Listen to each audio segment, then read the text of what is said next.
চোখে মনে হলো সেই ছেলেটি দাঁড়িয়ে আছে।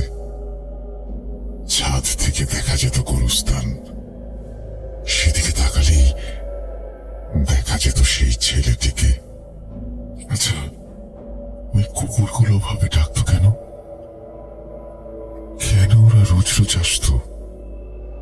কে শিশিরে দাঁড়াতো? কে অদৃশ্য থেকে বারবার সাহায্য করতো আমাকে? কেন তুমি আসো? আমি শুধু তোমার সাথে থাকতে চাই। কিভাবে সম্ভব? মৃতদের এই পৃথিবীতে থাকতে নেই। তুমি তুমি চলে যাও, চলে যাও, প্লিজ চলে যাও। সবটাই কি ইলুশন, নাকি অন্য জগতের কেউ কখনো হাজির হয়ে যায় চোখের পলকে? ভূত.com with Russell। Welcome back. আপনাদের সবাইকে স্বাগত জানাচ্ছি আমি রাসেল। আশা করছি আপনারা সবাই ভালো আছেন, ভালোর তলে আছেন। আমিও ভালো আছি আর ভালোর তলে আছি। নতুন একটা ঘটনায় যাব, যেভাবে লেখা আছে আমি সেভাবেই পড়ে শোনাচ্ছি। বাড়ির পেছনে গুলকি বাড়ি গোরস্থান। রাতের নিস্তব্ধতায় ঢোলের শব্দ আর এক রহস্যময় ছেলে যে বারবার চোখে পড়ত। সে কি আসলেই মানুষ ছিল নাকি অন্য কিছু? আসসালামু আলাইকুম, আমার নাম আরিবা তাহসিন। আমি বর্তমানে ইটালি প্রবাসী। এটি আজ থেকে প্রায় 35 থেকে 40 বছর আগের কথা। আমরা কিশোরগঞ্জ থেকে ময়মনসিংহে শিফট হই। সেই সময় ময়মনসিংহের জনসংখ্যা বেশ বেড়ে গিয়েছিল। আমার বাবা ওনার এক পরিচিত জনের মাধ্যমে গুলকি বাড়ি এলাকায় একটি বাড়ি নিয়েছিলেন। এই বাড়িটি নেয়ার অন্যতম একটি কারণ ছিল যে তারা বাবার কাছ থেকে একেবারে পুরো টাকা নেননি, বরং কিস্তিতে দিতে রাজি হয়েছিলেন। বিক্রেতার জরুরি ভিত্তিতে টাকার দরকার ছিল আর বাবার দরকার ছিল একটি বাড়ি। এভাবেই চুক্তিটি পাকা হয়। বাড়ির লেনদেন এবং বাড়ি দেখার কাজটাও বাবাই করেছিলেন, কারণ মা তখন নতুন অতিথির আগমন আর ডাক্তারের পরামর্শের কারণে বাড়িতে বিশ্রাম নিচ্ছেন। এমনিতে তিনি সারাক্ষণ বিশ্রামই করতেন, কারণ খুব ছোট বয়স থেকেই বাড়ির সব কাজ আমাদের উপর চাপিয়ে দেওয়া হয়েছিল। আমরা ছিলাম 5 বোন, সবার বড় আমি, তারপর আদিবা, জিয়া, ফাইজা এবং রিদা। মায়ের কেন যেন দৃঢ় বিশ্বাস ছিল যে আমাদের ভাই আসবে। এই নিয়ে তিনি অনেকবার স্বপ্নও দেখেছিলেন। বাড়ি বদলানোর আসল কারণ ছিল যৌথ পরিবারের ঝামেলা থেকে মুক্তি পাওয়া। সেখানে বাড়ি ছিল ছোট আর মানুষ ছিল বেশি, তাই প্রতিদিনই কোনো না কোনো কারণে ঝগড়া লেগেই থাকত। একদিন বড়সড় এক ঝগড়ার পর বাবা সেই বাড়ি ছেড়ে দেওয়ার চূড়ান্ত সিদ্ধান্ত নিয়ে ফেলেন। আর ঠিক সেই সময় কাকতালীয় ভাবে বাবা এই বাড়ির সন্ধান পান। এই বাড়ির ঠিকানা বাবা কাউকে দেননি। শিফটিং এর জন্য প্যাকিং মাত্র 2 দিনেই সারা হয়। এরপর আমরা আমাদের গাড়িতে চড়ে এই নতুন বাড়িতে চলে আসি।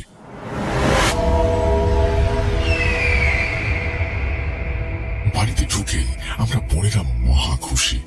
সুন্দরভাবে তৈরি এই বাড়িটা এখন শুধুই আমাদের। এখানে কেউ আমাদের চিৎকার চেঁচামেচি করার জন্য বকবে না। এখানে চাচি আর জেঠি আমাদের দিয়ে ওনাদের কাজ করাবেন না। নিচে মোট 5টা ঘর ছিল। বাড়ির নিচের তলাটা সম্পূর্ণ এবং ঠিকঠাক ভাবে তৈরি ছিল, কিন্তু উপরের তলায় তখনও কিছুটা কাজ বাকি।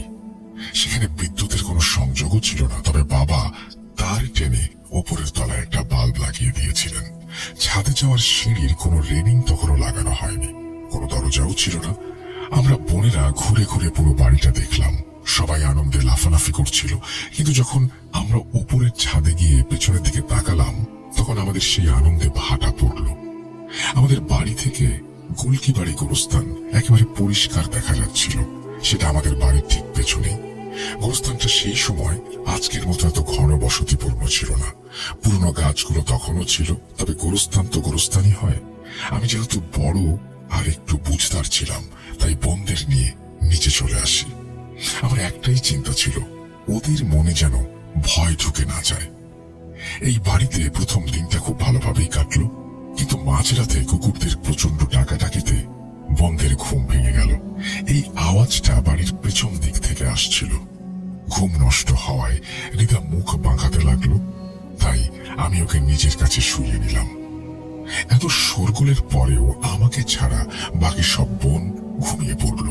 কুকুরগুলোর একটানা ডাক ধীরে ধীরে দূরে সরে গেল এবং এরপর আমিও ঘুমিয়ে পড়লাম। কয়েকদিন সবকিছু ঠিকঠাকই চলছিল। মায়ের বলে দেয়া উপায়ে আমরা বাড়িটা খুব সুন্দরভাবে গুছিয়ে নিয়েছিলাম।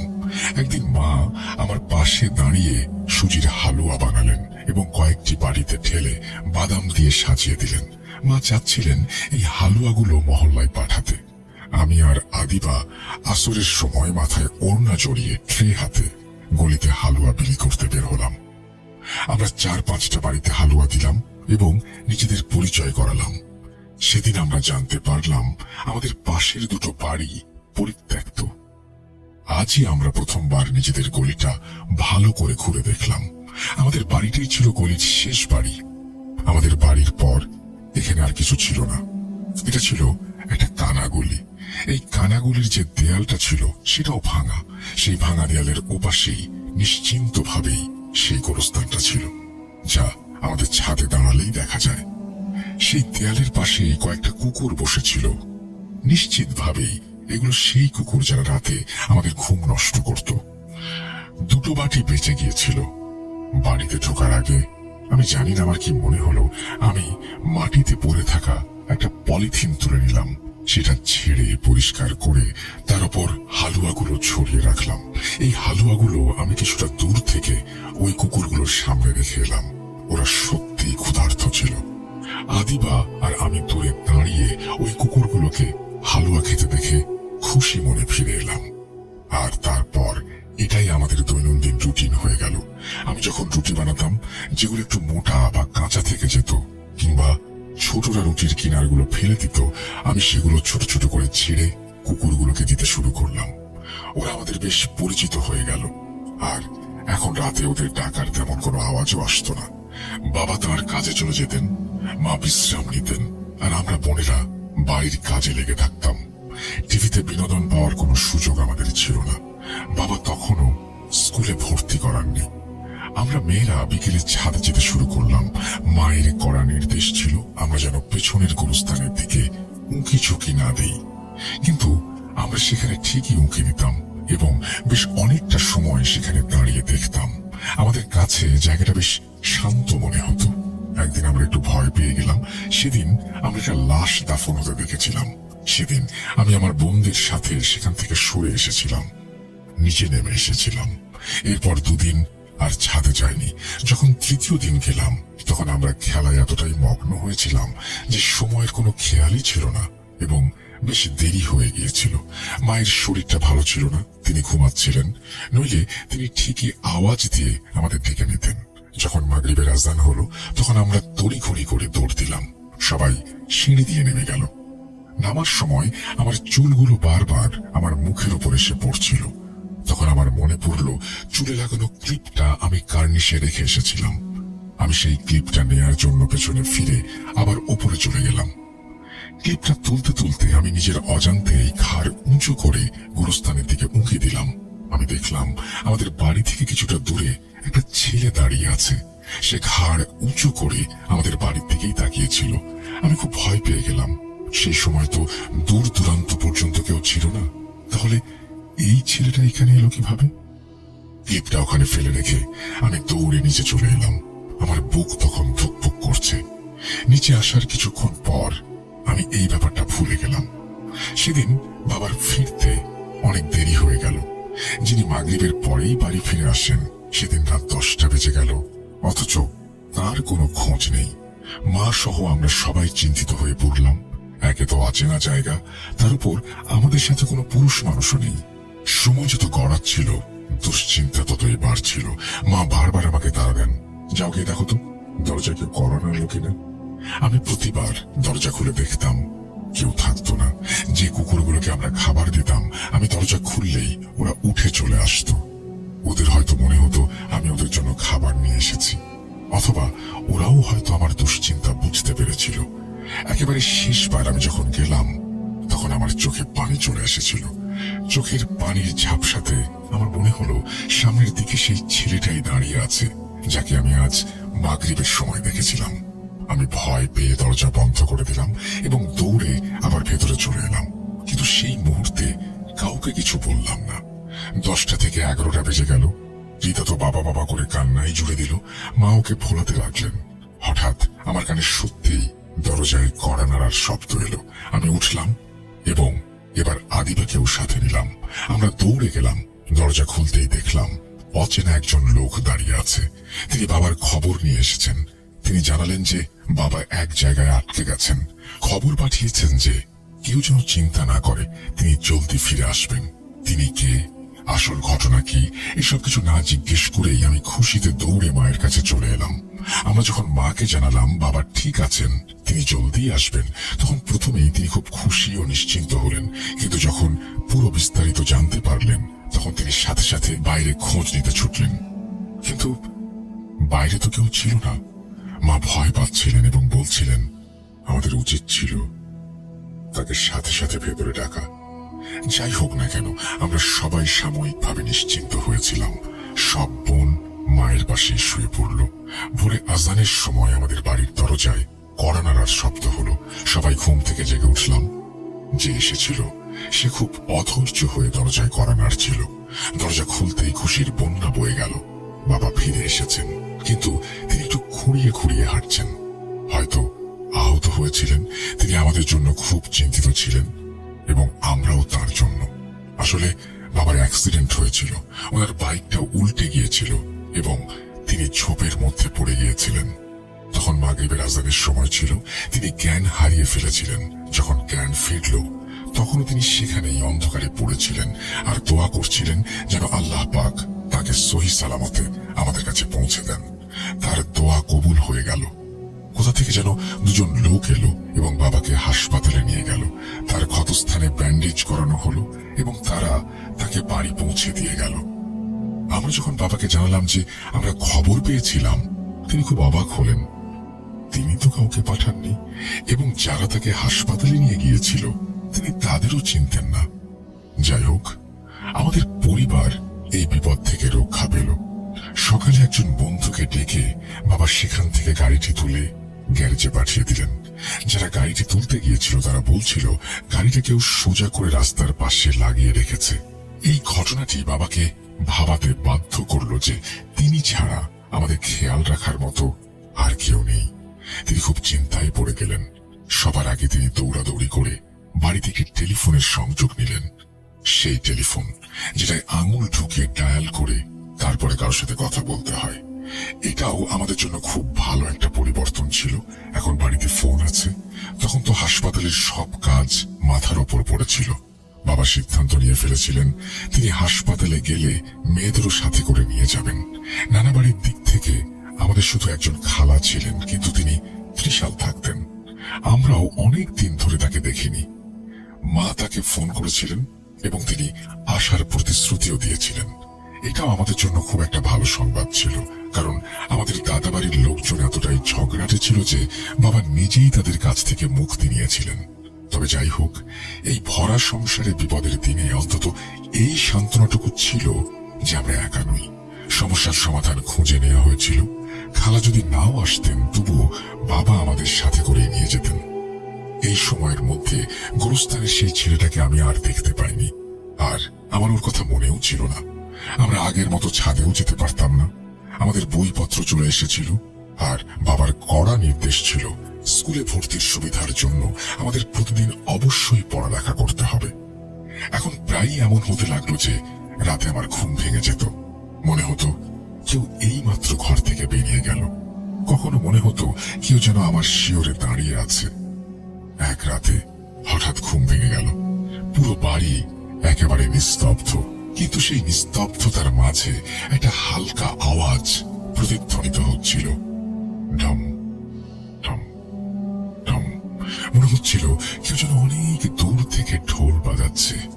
প্রথমে আমি নিজেকে বোঝালাম যে এটা হয়তো আমার মনের ভুল, কিন্তু তারপর আওয়াজটা আরো স্পষ্ট হতে লাগলো। আমি আস্তে করে উঠে দরজার কাছে আসতেই আদিবা উঠে পড়ল। সেই আওয়াজ সেও শুনতে পাচ্ছিল। আমরা দুজনেই আন্দাজ করে ফেললাম যে এই আওয়াজটা পেছন থেকে আসছে, অর্থাৎ গোরস্থান থেকে। আমাদের মনে কৌতূহল জেগে উঠল। আমি একা হলে হয়তো সাহস করতাম না, কিন্তু আদিবাও যখন বলল চলো গিয়ে দেখি, তখন আমরা দুজনেই পা টিপে টিপে ছাদে চলে এলাম। বাকি সবাই তখন গভীর ঘুমে আচ্ছন্ন। এটাও একটা স্বস্তির বিষয় ছিল যে উপরতলার বাল্বটা জ্বলছিল, যে কারণে একেবারে ঘুটঘুটে অন্ধকারও ছিল না। আমরা দুজন উপরে পৌঁছাতেই ছাদে পা রাখা মাত্র একটা শীতল অনুভূতি হলো, যেটা বেশ ভালো লাগছিল। এখানে ঢোলের আওয়াজ একদম স্পষ্ট, আমাদের আন্দাজ একেবারে সঠিক। আওয়াজটা গোরস্থানের দিক থেকে আসছে। আমরা দুজনেই দেয়ালের কাছে গিয়ে সেখানে উঁকি দিলাম। আমরা দেখলাম গোরস্থানের বেশ সামনের দিকে ছোট ছোট বিটি আলো দেখা যাচ্ছে। ঢোলের আওয়াজটাও সেখান থেকে আসছে। সেই আলো ছাড়া আমরা আর কিছুই দেখতে পাইনি। আলোগুলো দুলছিল, মনে হচ্ছিল কোন যেন কাফেলা যাচ্ছে। এটা বোঝা যাচ্ছিল না যে সেটা কি। আমরা সব দেখছিলাম, এমন সময় আমার চোখে পড়ল আমাদের বাড়ির কাছে দাঁড়িয়ে থাকা সেই ছেলেটা। সে মাথা উঁচু করে উপরের দিকে তাকিয়েছিল। আমার মাথাটা একেবারে অসাড় হয়ে গেল। ঠিক সেই মুহূর্তে একটা কুকুর জানি না কোথা থেকে বেরিয়ে এলো এবং উপরের দিকে মুখ করে ডাকতে শুরু করলো। তাকে দেখে অন্য কুকুরগুলোও একই কাজ করতে লাগলো। আদিবা বলতে লাগলো, দেখো এদের কাণ্ড, এদের তো আমরা রোজ খাবার দেই, আর এরা আমাদের দিকেই ডাকছে। সে একটা পাথর তুলে ওদের দিকে ছুঁড়ে মারল। তারা ছত্রভঙ্গ হওয়ার বদলে আরো বেশি শোরগোল করতে শুরু করলো। আমি একেবারে শূন্য মাথায় শুধু সেই দিকটায় তাকিয়েছিলাম যেখানে ছেলেটা দাঁড়িয়ে। ওই ঢোল, ওই কুকুরগুলোর ডাকাডাকি, আমার সব শোনা বন্ধ হয়ে গিয়েছিল। হঠাৎ বাবার গলার আওয়াজে আমরা দুজনেই চমকে উঠলাম। আদিবা, আদিবা, নিচে এসো। আমরা দুজনেই ভয় পেয়ে নিচে দৌড় দিলাম। দৌড়াতে দৌড়াতে আমি একবার পেছন ফিরে তাকালাম। তখন সেই ছেলেটা আর কোথাও ছিল না। আমরা নিচে আসতেই দেখলাম বাবা সিঁড়ির কাছে প্রচন্ড রেগে দাঁড়িয়ে আছেন। তার রাগে আমাদের সবারই প্রাণ শুকিয়ে গেল। তিনি শুধু এটুকু বললেন, আজকের পর রাতে কখনো ওপরে যাবে না। ব্যাস, এই কথাটুকু বলেই তিনি নিজের ঘরে চলে গেলেন। আমরা দুজনেই দৌড়ে আমাদের ঘরে চলে এলাম। শুক্রিয়া, বাবা এর চেয়ে আর বেশি কিছু বলেননি। আমাদের এটা মাথায় আসছিল না যে বাবা কিভাবে জানতে পারলেন আমরা ওপরে ছিলাম, কারণ তিনি তো রাতে কখনো আমাদের ঘরে আসতেন না। যাই হোক না কেন, আমার মাথা তখন ওই ছেলেটাকে নিয়ে আটকে ছিল। সেদিন আমি আদিবাকে বলেই ফেললাম যে মাঝে মধ্যেই এমন একটা ছেলেকে আমি দেখতে পাই। আমার কথাগুলো শুনে সে বলল, হারিবা, তোর চুল খুব সুন্দর। তুই সেদিন খোলা চুলে আজানের সময় ছাদে দাঁড়িয়েছিলি, নিশ্চয়ই কোনো জিন তোর পেছন লেগেছে। এই কথা শুনে আমি ভয় পেয়ে গেলাম। আসল ভয় তো আমাদের বাবাকে নিয়েই ছিল। সে সময় তো তিনি আমাদের কিছু বলেননি, তবে নিশ্চিত ভাবেই সকালে আমাদের এক হাত নেবেন। আমরা দুজন গল্প করতে করতেই ঘুমিয়ে পড়লাম। কিন্তু পরদিন সকালে এমন কিছুই হলো না, বরং বাবা একেবারে স্বাভাবিক। প্রতিদিনের মতোই মায়ের সাথে কথা বলছিলেন, সেই চিরচেনা রোজকার কথাবার্তা। বাড়িতে কি রান্না আছে কি নেই। আমি আর আদিবা তো অবাক। বাবা এমন আচরণ করছিলেন যেন গত রাতে কিছুই ঘটেনি। আদিবার তো আর তর সইল না। বাইরে যাওয়ার সময় সে বাবাকে আওয়াজ দিয়ে থামালো। সে তাকে জিজ্ঞেস করল, বাবা, আপনি কি আমার আর আদিবার উপর রেগে আছেন? তখন বাবা খুব অবাক হলেন এবং জিজ্ঞেস করলেন, কেন? তার প্রশ্নের জবাবে আদিবা বলেই ফেলল, আমরা যে রাতে ছাদে গিয়েছিলাম সেই জন্য। আমি একপাশে দাঁড়িয়ে মনোযোগ দিয়ে বাবাকে দেখছিলাম। তার চেহারার অভিব্যক্তি বলে দিচ্ছিল যে রাতের ওই ঘটনা সম্পর্কে তার বিন্দু মাত্র ধারণা নেই। বাবার দেরি হয়ে যাচ্ছিল, তিনি শুধু এটুকু বলে চলে গেলেন, মা, এরপর আর কখনো যাবে না। আমি সন্ধ্যায় ফিরলে কথা বলবো। বাবা যখন সন্ধ্যায় এলেন তখন তিনি খুব তাড়াহুড়োয় ছিলেন। তিনি জানিয়ে গেলেন যে তিনি খুব জরুরি একটা কাজে যাচ্ছেন। এভাবেই বাবার সাথে আর কথাই হলো না। সেই রাতে আমরা যখন ঘুমালাম, জানি না কেন আমার ঘুম বারবার ভেঙে যাচ্ছিল। মনে হচ্ছিল অনেক শোরগোল হচ্ছে, নানান রকমের আওয়াজ আসছে, কিন্তু চোখ খুললেই আর কিছু শুনতে পেতাম না। মাঝরাতের দিকে আমি খুব অদ্ভুত একটা স্বপ্ন দেখলাম। আমরা বোনেরা ছাদে দাঁড়িয়ে আছি, গোরস্থানের দিকে তাকিয়ে আমরা সবাই অঝরে কাঁদছি। আমার যখন ঘুম ভাঙলো তখন আমি একেবারে ঘামে ভিজেছিলাম। আমার খুব ভয় লাগছিল। হঠাৎ আমি বাবার আওয়াজ শুনতে পেলাম, আরিবা, আরিবা। আমি তড়িঘড়ি করে উঠে দৌড়ে গেলাম। মায়ের শরীর বেশ খারাপ ছিল। বাবা আমাকে বললেন এই মুহূর্তে মাকে হাসপাতাল নিতে হবে, আমি যেন বোনদের কেউ সাথে নেই। আমি ঝটপট সবাইকে তুলে ফেললাম। মাকে সামনে বসিয়ে আমরা সবাই গাড়ির পেছনের দিকে উঠে বসলাম। বোনেরা তখনও ঘুম ঘুম করেছিল। আমার নজর নিজের বাড়ির দিকে আটকে ছিল, যেটা ধীরে ধীরে পেছনে পড়ে যাচ্ছিল। আমি আবার সেখানে সেই ছেলেটাকে এক ঝলক দেখতে পেলাম। আমি চমকে গেলাম, কিন্তু চোখের পলকেই সে আমার চোখের সামনে থেকে উধাও হয়ে গেল। সেদিন সকাল 9টায় আমাদের ভাই এই পৃথিবীতে এলো। এটা আমাদের জন্য অনেক খুশির একটা খবর। মায়ের স্বপ্ন সত্যি হলো। দুপুরের মধ্যেই খালা তার মেয়ে তামান্নাকে নিয়ে চলে এলেন। বাবা আমাদের খালাদের বাড়িতে নিয়ে গেলেন। বহু বছর পর খালার সাথে দেখা হচ্ছিল। তামান্না হয়তো আমার বয়সী হবে। খালার সংসারের সব দায়িত্ব নিজের হাতে তুলে নিলেন। ফলে আমরা বোনেরা একেবারে নিশ্চিন্ত হয়ে গেলাম। পরের দিন মা ভাইকে নিয়ে বাড়িতে এলেন। মা তখনও পুরোপুরি সুস্থ ছিলেন না। সেই রাতেই মাকে আবারও হাসপাতালে নিয়ে যেতে হলো। খালা তো পাশেই ছিলেন। আমার মনের ভেতর নানা দুশ্চিন্তা কাজ করছিল। তারপর হঠাৎ করেই ফোন এলো। খালা আমাকে জড়িয়ে ধরে কাঁদতে শুরু করলেন। মা আমাদের ছেড়ে চলে গিয়েছিলেন। এটা অনেক বড় একটা ধাক্কা ছিল। কি হলো, কিভাবে হলো, কিছুই বুঝতে পারলাম না। পরিবারের সবাই চলে এলো। মানুষজন নানা কথা বলছিল আর কটাক্ষ করছিল। বাবা একেবারে ভেঙে পড়েছিলেন। বোনেরা সবাই ভয় পেয়ে গুটসুটি মেরে কাঁদছিল। আর ভাই ওই বেচারা তো জানতই না কি হয়েছে। মাকে গুলকিবাড়ি গোরস্থানে দাফন করা হলো। এরপর থেকে আমরা বোনেরা যখনই ওপরে যেতাম গোরস্থানের দিকে তাকিয়ে কাঁদতাম। বাবাকে সবাই বাড়িটা ছেড়ে দেওয়ার পরামর্শ দিচ্ছিল, কিন্তু তিনি এখন আর এই বাড়িটা ছাড়তে চাইছিলেন না। হয়তো এই কারণেই যে মায়ের কবর এখানে। মানুষজন কখনো কখনো তাকে দ্বিতীয় বিয়ের পরামর্শও দিত, কিন্তু তিনি সেটাও বারবার অগ্রহণযোগ্যই মনে করেছেন। খালা মাসখানেক ধরেই আমাদের কাছে ছিলেন। কোনো না কোনো একদিন তো তাকেও যেতে হবে। সেদিন আমি বাবাকে সান্ত্বনা দিলাম, বললাম তিনি যেন নিশ্চিন্ত থাকেন। সংসারের দায়িত্ব আমি সামলাবো, ভাইকেও সামলাবো। ভাইয়ের নামটাও আমি রেখেছিলাম মুর্তজা। এই নামটা আমার খুব ভালো লাগতো। খালা কাঁদতে কাঁদতে বিদায় নিলেন। বাবা আমার মাথায় হাত রেখে আমাকে অনেক দোয়া করলেন। এরপর জীবনের পথ চলা খুব কঠিন হয়ে পড়েছিল। আমার লেখাপড়া মাঝপথেই থেমে গেল।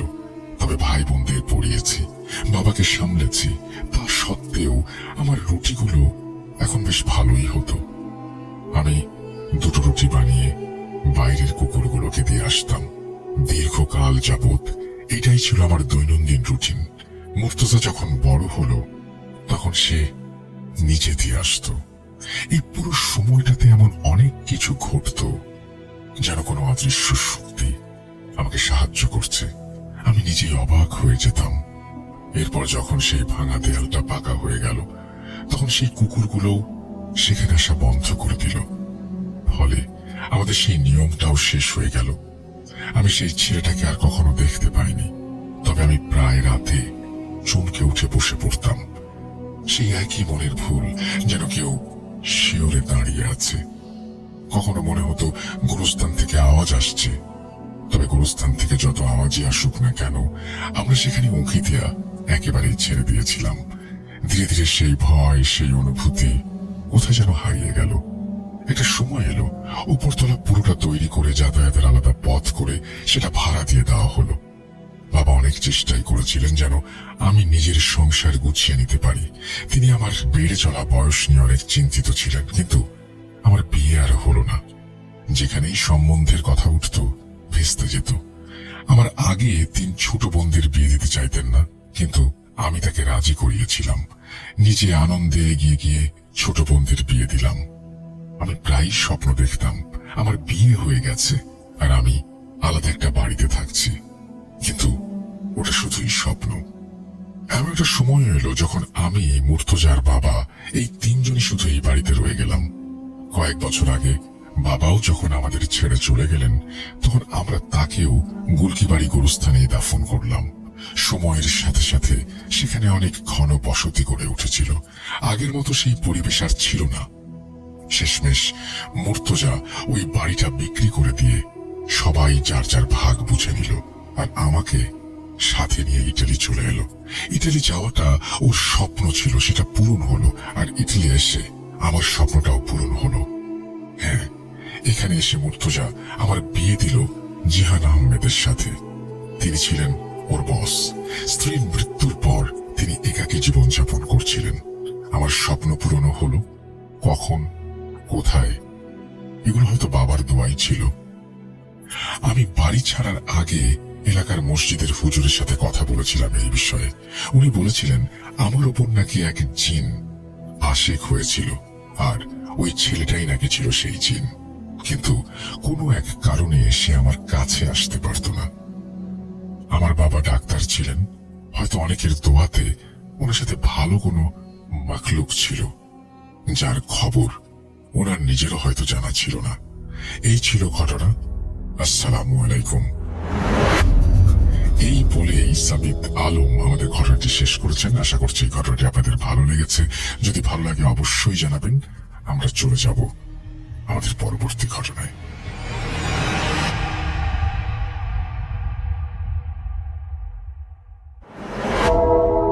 আবারও রাতের আধারে ভয়ের রাজ্য ফুঁড়ে ফিরেছি সেই পুরনো সুরে। বিশ্বাস করা বা না করা আপনার ব্যাপার, but the old music comes alive. Rock.com. The fear returns with Russell. Welcome back. আপনাদের সবাইকে স্বাগত জানাচ্ছি আমি রাসেল। আশা করছি আপনারা সবাই ভালো আছেন, ভালোর দলে আছেন। আমিও ভালো আছি আর ভালোর দলে আছি। নতুন একটা ঘটনায় যাব, যেভাবে লেখা আছে আমি সেভাবেই পড়ে শোনাচ্ছি। আসসালামু আলাইকুম রাসেল ভাই, কেমন আছেন জিজ্ঞেস করলাম না, কারণ আমি জানি আপনি ভালো আছেন, কারণ আপনি সবসময় ভালোর দলে। আমি চাই এই ঘটনাটি আপনি পড়ে শোনান, কারণ আপনার পড়ে শোনানোর মধ্যে একটা অন্যরকম মজা আছে। প্রথমে আমার পরিচয় দিয়ে নেই। আমি মোহাম্মদ শাহপরান, বয়স 26। আমার বাসা নারায়ণগঞ্জ জেলার ফতুল্লা থানার বক্তাবলী ইউনিয়নের চর প্রসন্ননগর গ্রামে। বর্তমানে আমি কুয়েতের সাদ আল আব্দুল্লাতে আছি। অনেকদিন যাবৎ ভাবছি লিখব, ফাইনালি আজ রাত 12টা বাজে লেখা শুরু করলাম। আজ আমি আমার জীবনে ঘটে যাওয়া একটা সত্য ঘটনা শেয়ার করছি, যে ঘটনা মনে হলে এখনো আমার গায়ের লোম দাঁড়িয়ে যায়। ঘটনাটি 2018 সালের জুন বা জুলাই মাসের হবে। আমার সঠিক তারিখ মনে নেই। তখন আমার বয়স 18। সদ্য এসএসসি শেষ করে কলেজ জীবন শুরু করেছি। ওই সময় আমি আর আমার বন্ধু আকাশ প্রায় সময়ই একসাথে আমরা অনেক রাত পর্যন্ত ব্যাটারি চালিত অটোরিকশা দিয়ে ঘুরতাম। বরাবরের মতো ঘটনার দিনও আমরা প্রায় রাত 10টার পর আমাদের এলাকার পাশে বেদকা থেকে হালিম ছানা, মালাই চা আর সিলি স্পেশাল চটপটি খেয়ে বাড়ি আসার জন্য রওনা হই। লিসনার্সরা তো জানেনি, গ্রামে রাত 10টা মানে গভীর রাত, তাই রাস্তা অনেকটাই ফাঁকা। বেদকা থেকে আমাদের এলাকার মাঝামাঝি একটা জায়গা, যাকে এলাকার সবাই অনি মোচড় বলে চেনে। ওই জায়গায় আসার আগে একটা কালভার্টের সামনে রাস্তার ডান পাশে কিছু ছেলেদের দেখলাম অটো ঠেলে নিয়ে যাচ্ছে। কি হয়েছে জিজ্ঞেস করতে তারা বলল অটোর চার্জ শেষ। তাদের বাসা বক্তাবলী। আমাদের বলল হেল্প করতে। সত্যি বলতে আমাদের গাড়িতেও চার্জ ছিল না, প্রায় শেষ পর্যায়ে। তাই তাদের বললাম আমাদেরও চার্জ নেই, সামনের স্ট্যান্ডে যদি কোনো গাড়ি পাই তাহলে পাঠিয়ে দেব। এই বলে তাদেরকে ওভারটেক করে সামনে আসতেই রাস্তার বাম পাশে একটি মেয়েকে দেখি হন্তদন্ত হয়ে সামনের দিকে হেঁটে চলেছে। বলে রাখি, অটোটা তখন আমি চালাচ্ছিলাম। আমি ভাবলাম হয়তো মেয়েটি পিছনের অটোওয়ালাদের সাথে এসেছে এবং কোনো বিষয়ে রাগ করে হয়তো তাদের ছেড়ে আগে হাঁটছে, নয়তো ওই রাস্তার 1 কিলোমিটারের মধ্যে কোনো বাড়িঘর নেই। এত রাতে এখানে একটা মেয়ের আসার প্রশ্নই আসে না। ভাবতে ভাবতে যখন কলি মোচড় ওভারটেক করলাম, পেছন থেকে মেয়েটি চিৎকার করে উঠল। শুনে আমি অটোর ব্রেক চেপে দাঁড়িয়ে গেলাম। পেছনে আমি আর আকাশ দুজনেই লক্ষ্য করলাম মেয়েটির সঙ্গে কেউ জোর জবস্তি করছে কিনা। তখন আমি গাড়িটিকে আবারও ইউ টার্ন করলাম এবং সেখানে নিয়ে গেলাম। দেখলাম বাইক দিয়ে দুজন লোক মেয়েটিকে ধরে টানাটানি করছে এবং জিজ্ঞেস করছে, তুমি কে, বাসা কোথায়, এত রাতে এভাবে হেঁটে কোথায় যাচ্ছ? ততক্ষণে পেছনের সেই চার্জ শেষ হওয়া অটো এসে পড়েছে। তাদের সাথে কথা বলে বুঝতে পারলাম মেয়েটিকে তারাও চেনে না। এখানে বাইকের ভাই দুটাকে আমি চিনি না, তাদের নাম বাসা কোথায় জানি না, এবং এই ঘটনার পরে আজ পর্যন্ত ওনাদের আর দেখিওনি। ঘটনায় ওনাদের নাম বারবার আসবে, বোঝার ক্ষেত্রে তাদেরকে আমি সোহেল ভাই নামে সম্বোধন করছি। তো সোহেল ভাই আমাদের জিজ্ঞাসা করলো আমরা চিনি কিনা। আমরা যেহেতু এই এলাকার এবং এখানেই পড়াশোনা করেছি, বড় হয়েছি, তাই এলাকার সবাইকে চিনি, কিন্তু এই মেয়েটির চেহারা দেখে মনে হয়নি আমাদের আশেপাশের কোনো এলাকার। বলে রাখা ভালো, মেয়েটি 16 কি 18 বছর বয়সের। বাইকার ভাইরা বলল আমরা এই মেয়েটিকে বেতকা ব্রিজ থেকে খেয়াল করছি, এভাবে হেঁটে আসছে, কোনো কথা বলছে না। বেতকা থেকে এখানকার দূরত্ব প্রায় 3 কিলোমিটার। এর মধ্যে এই মেয়েটি সেন্সলেস হয়ে আমার কোলে ঢলে পড়ে। তখন সোহেল ভাই বলল, মেয়েটি যেহেতু বেতকার ওই দিক থেকে আসছে, বাড়ি হয়তো ওই দিকেই হবে। মেয়েটিকে আমাদের অটোতে উঠিয়ে পেছনে আমরা বসলাম। আমি আর আকাশ অটোতে, সোহেল ভাই বাইক নিয়ে আগে আগে রওনা হলো। এরই মধ্যে মেয়েটি চোখ বন্ধ করে দাঁতে দাঁত চেপে অদ্ভুত একটা আওয়াজ করতে শুরু করেছে। প্রথমে আমি আমলে না নিলেও আকাশ যখন শুনতে পেল ভয়ে গাড়ি থামিয়ে দিল। গাড়ি থেমে যাওয়াতে সোহেল ভাই আবারও পেছনে আসেন। তিনি আসতে আসতে মেয়েটি নর্মাল, একদম চুপচাপ, চোখ বন্ধ। সোহেল ভাইকে বললাম এইরকম একটা ঘটনা। তিনি বললেন সেন্স নেই তো, তাই হয়তো গাড়ির ঝাঁকুনিতে এরকম করছে। ও কিছু না, তোমরা গাড়ি নিয়ে পেছন পেছন আসো। তারা এগিয়ে গেল। গাড়ি চলতে শুরু করতেই আবার সে আওয়াজ। ভয়ে মুখ দিয়ে কোনো আওয়াজ বের হচ্ছে না আমাদের। এভাবে 3-4 মিনিট যাওয়ার পরে ছটফটিয়া বাজারে দেখলাম 2টা দোকান খোলা এবং কিছু লোকজন আছে। তাদেরকে ডেকে জিজ্ঞেস করলাম চিনে নাকি মেয়েটিকে। অনেকক্ষণ দেখার পরে আমার সমবয়সী একটি ছেলে বলল, ওকে তো চিনি, ওর নাম অর্পা, পাইকপাড়ে স্কুল অ্যান্ড কলেজে পড়ে, ওই দিকে থাকে। সোহেল ভাই ছেলেটিকে বলল, আমরা তো কেউ মেয়েটিকে চিনি না, তুমি যেহেতু চেনো চলো আমাদের সাথে, তোমাকে আমরা আবার এখানে নামিয়ে দিয়ে যাব। ছেলেটি রাজি হলো এবং বলল আমার 2-3 জন বন্ধু আছে, তারা আমার চেয়ে ভালো করে চিনতে পারবে অর্পার বাড়ি। সোহেল ভাই বলল ঠিক আছে, তাদের বলো বেতকা ব্রিজে দাঁড়াতে, ওইখান থেকে নিয়ে যাব। তারপর ছটফটিয়া থেকে বাইক পাড়ার উদ্দেশ্যে রওনা হলাম। বেতকা ব্রিজে উঠতে উঠতে কয়েকবার মেয়েটির দাঁত ছোটানোর চেষ্টা করার পরে সেন্স ফিরল এক ভয়ঙ্কর হুঙ্কার দিয়ে এবং চিৎকার করে গাড়ি থেকে লাফ দিতে চাইল। অদ্ভুত কণ্ঠে বলতে লাগলো নিজের ভালো চাইলে তাকে ছেড়ে দিতে। সামনে থেকে আকাশ জোরে জোরে দোয়া দুরুদ ও কালিমা পড়তে শুরু করলো এবং কিছুক্ষণ পরে শান্ত হয়ে বসলো মেয়েটি। তার বাড়ির কথা জিজ্ঞেস করলাম, বাড়ির কারো নাম্বার আছে কিনা জিজ্ঞেস করলাম। মেয়েটি 3-4টা নাম্বার বলে আবারও সেন্সলেস হয়ে যায়। বেতকা থেকে ওই ছেলের 2 জন বন্ধু ওঠে এবং তারা ওঠে আমাদের অটোতেই। আগেই বলছি আমাদের গাড়ির চার্জ প্রায় শেষ পর্যায়ে ছিল। এর মধ্যে 6 জন লোক নিয়ে অনেক ধীর গতিতে গাড়ি চলছিল। দেখতে দেখতে চলে আসলাম পাইকপাড়া স্কুল অ্যান্ড কলেজে। রাত তখন 12টা। স্কুলের সাথে চিকন গলি এবং আবারও মেয়েটিকে পানি দিয়ে তার সেন্স ফেরাতে সক্ষম হলাম আমরা। এবার উদ্ভট কণ্ঠে আক্ষেপ করে আমার গলা চেপে বলল, তুই তো শেষ। গাড়ি থামিয়ে বাকি সবাই মেয়েটিকে ছাড়াতে টানাটানি করছিল। 7 জনে মিলেও ওর হাত গলা থেকে ছাড়াতে পারছিল না। তারপর আকাশ আবার জোরে জোরে দোয়া কালেমা পড়লে কোনো কাজ হচ্ছিল না। এইবার অদ্ভুত এক হাসি দিয়ে উঠল মেয়েটি। সোহেল ভাই মেয়েটির গায়ে হাত দিয়ে সূরা ফাতিহা একবার, সূরা ইখলাস 3 বার পাঠ করলেন। মেয়েটি নরমাল হয়ে গেল। বাড়ির পুরো নাম্বার এবং এই রাস্তা দিয়ে সামনে গিয়ে মেইন রাস্তার বাম দিকে তাদের বাসা বলেই আবার সেন্সলেস হয়ে গেল। আমরা মেয়েটির বলা রাস্তায় তাকে নিয়ে যেতে লাগলাম এবং সেই নাম্বারে কল দিলাম। নাম্বার বন্ধ দেখাচ্ছিল। অনেকবার চেষ্টা করার পরেও আমরা পেলাম না। তারপর মেয়েটির বলা রাস্তায় এগিয়ে গিয়ে সামনের মেইন রোড পাই এবং যখনই আকাশ বামের দিকে যাবে তখনই ওই ছেলেগুলো বলল, সোজা যাও সোজা, আমরা চিনি। এবার আমাদের এবং সোহেল ভাইয়ের মনে খটকা লাগলো, কারণ তারা কেমন যেন অনেক কিছু লুকাচ্ছে আমাদের কাছ থেকে। বারবার কার সাথে যেন ফোনে কথা বলছে। তাদের উদ্দেশ্য ভালো না। ওইদিকে কেন যেতে চাচ্ছে তা সোহেল ভাই ও আমি ভালো করে বুঝতে পারলাম না। এক পর্যায়ে তারা জোরাজুরি করতে লাগলো। সোহেল ভাই ও তার বন্ধু ছিল ওইখানে। এক পর্যায়ে আমাদের সাথে ওই ছেলেগুলোর কথা কাটাকাটি হয়। যেখানে এই কথা কাটাকাটি হচ্ছিল ওই জায়গায় একটা দোকান ছিল। দোকানের ভিতরে লোকও ছিল। আওয়াজ শুনে বেরিয়ে আসে, এসে মেয়েটিকে দেখেই চিনে ফেললো এবং বলল, বাম দিকে সামনে গিয়ে ডান দিকে চিকন মাটির রাস্তার একটু সামনে ওদের বাসা। এর মধ্যে মেয়েটির সেন্স আবারও আসলো, এবার একদম নর্মাল, এবং মেয়েটি আমার মোবাইল নিয়ে আরেকটি নাম্বারে ডায়াল করে তার মায়ের সঙ্গে কথা বলল। আমরা মেয়েটির বাড়ির সামনে পর্যন্ত গেলাম। তার বাবা মা আসলো। সোহেল ভাই তাদের সবকিছু খুলে বললেন এবং আমার গলার লাল দাগ ও নখ দিয়ে কাটা ছেঁড়া দেখালেন। মেয়ের মা কান্না করতে করতে বললেন, তোমরা আমার বাবার কাজ করেছো, তোমাদের কাছে আজীবন ঋণী থাকবো, কিন্তু বাবা তোমাদের বাড়িতে নিয়ে যেতে পারবো না। বুঝই তো, গ্রামের মানুষ।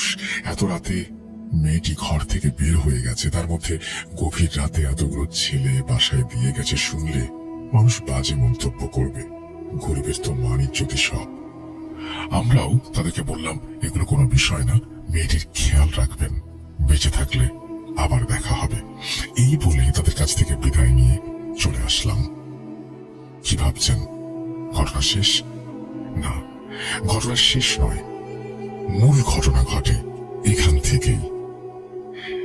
এই ঘটনাটি অনেক বড় হয়ে যাবে, তাই অর্পার সাথে কি ঘটেছে, কিভাবে ঘটেছে তা পরের পার্টে বলবো। কথা দিচ্ছি, এই পার্ট যদি সিলেক্টেড হয় তাহলে দ্বিতীয় পার্ট পাঠিয়ে দেবো ইনশাল্লাহ। বাড়তি কথা না বাড়িয়ে মূল ঘটনায় যাচ্ছি। আমার সাথে কি ঘটেছে তাই বলছি। তাদের বিদায় জানিয়ে আসার পরে রাস্তায় আমার আর তেমন কোনো সমস্যা হয় না, আর সেই কারণেই আমি আকাশকে বিদায় জানিয়ে বাসায় যাবার সিদ্ধান্ত নিলাম। আকাশ বলল তার সাথে থেকে যেতে। আমি বললাম, অনেক রাত হয়ে গেছে, রাত তখন 1টার উপরে বাজে, বাসায় না ফিরলে মা বাবা অনেক বকাঝকা করবে। তাই আকাশকে বিদায় জানিয়ে আমি আমার বাড়ির পথে রওনা হলাম। বলে রাখা ভালো, আমার বাড়ি হচ্ছে গ্রাম থেকে বিচ্ছিন্ন প্রত্যন্ত ফসলের মাঠের মাঝে। আমাদের চরাঞ্চলে গ্রাম্য ভাষায় যাকে চকের মাঝে বলে আর কি। আকাশদের বাড়ি থেকে আমার বাড়ির দূরত্ব ছিল পায়ে হেঁটে 10 মিনিটের। আকাশদের বাড়ির পরে 2টি বাড়ি পেরিয়ে ফসলের মাঠ দিয়ে আঁকাবাঁকা পথ। আমি সব সময় মেহেদিদের বাড়ির ওপর দিয়ে যাওয়া আসা করি। যারা আমাকে চেনেন তারা হয়তো রাস্তাটা চিনবেন। আমি চক দিয়ে রওনা হলাম। জ্যোৎস্না রাত, চাঁদের আলোয় দিনের মতোই পরিষ্কার সবকিছু। আমি যখন চকের মাঝে 3 রাস্তার কাছাকাছি আসলাম তখনই শুনতে পেলাম পেছন থেকে আকাশ ডাকছে। আকাশ মেহেদিদের বাসার সামনে, আর আমি 3 রাস্তার মোড়ের কাছাকাছি। এই 3 রাস্তার মোড়ের একটু বিবরণ দেই। চকের মধ্যবর্তী একটি 3 রাস্তার মোড় এটি।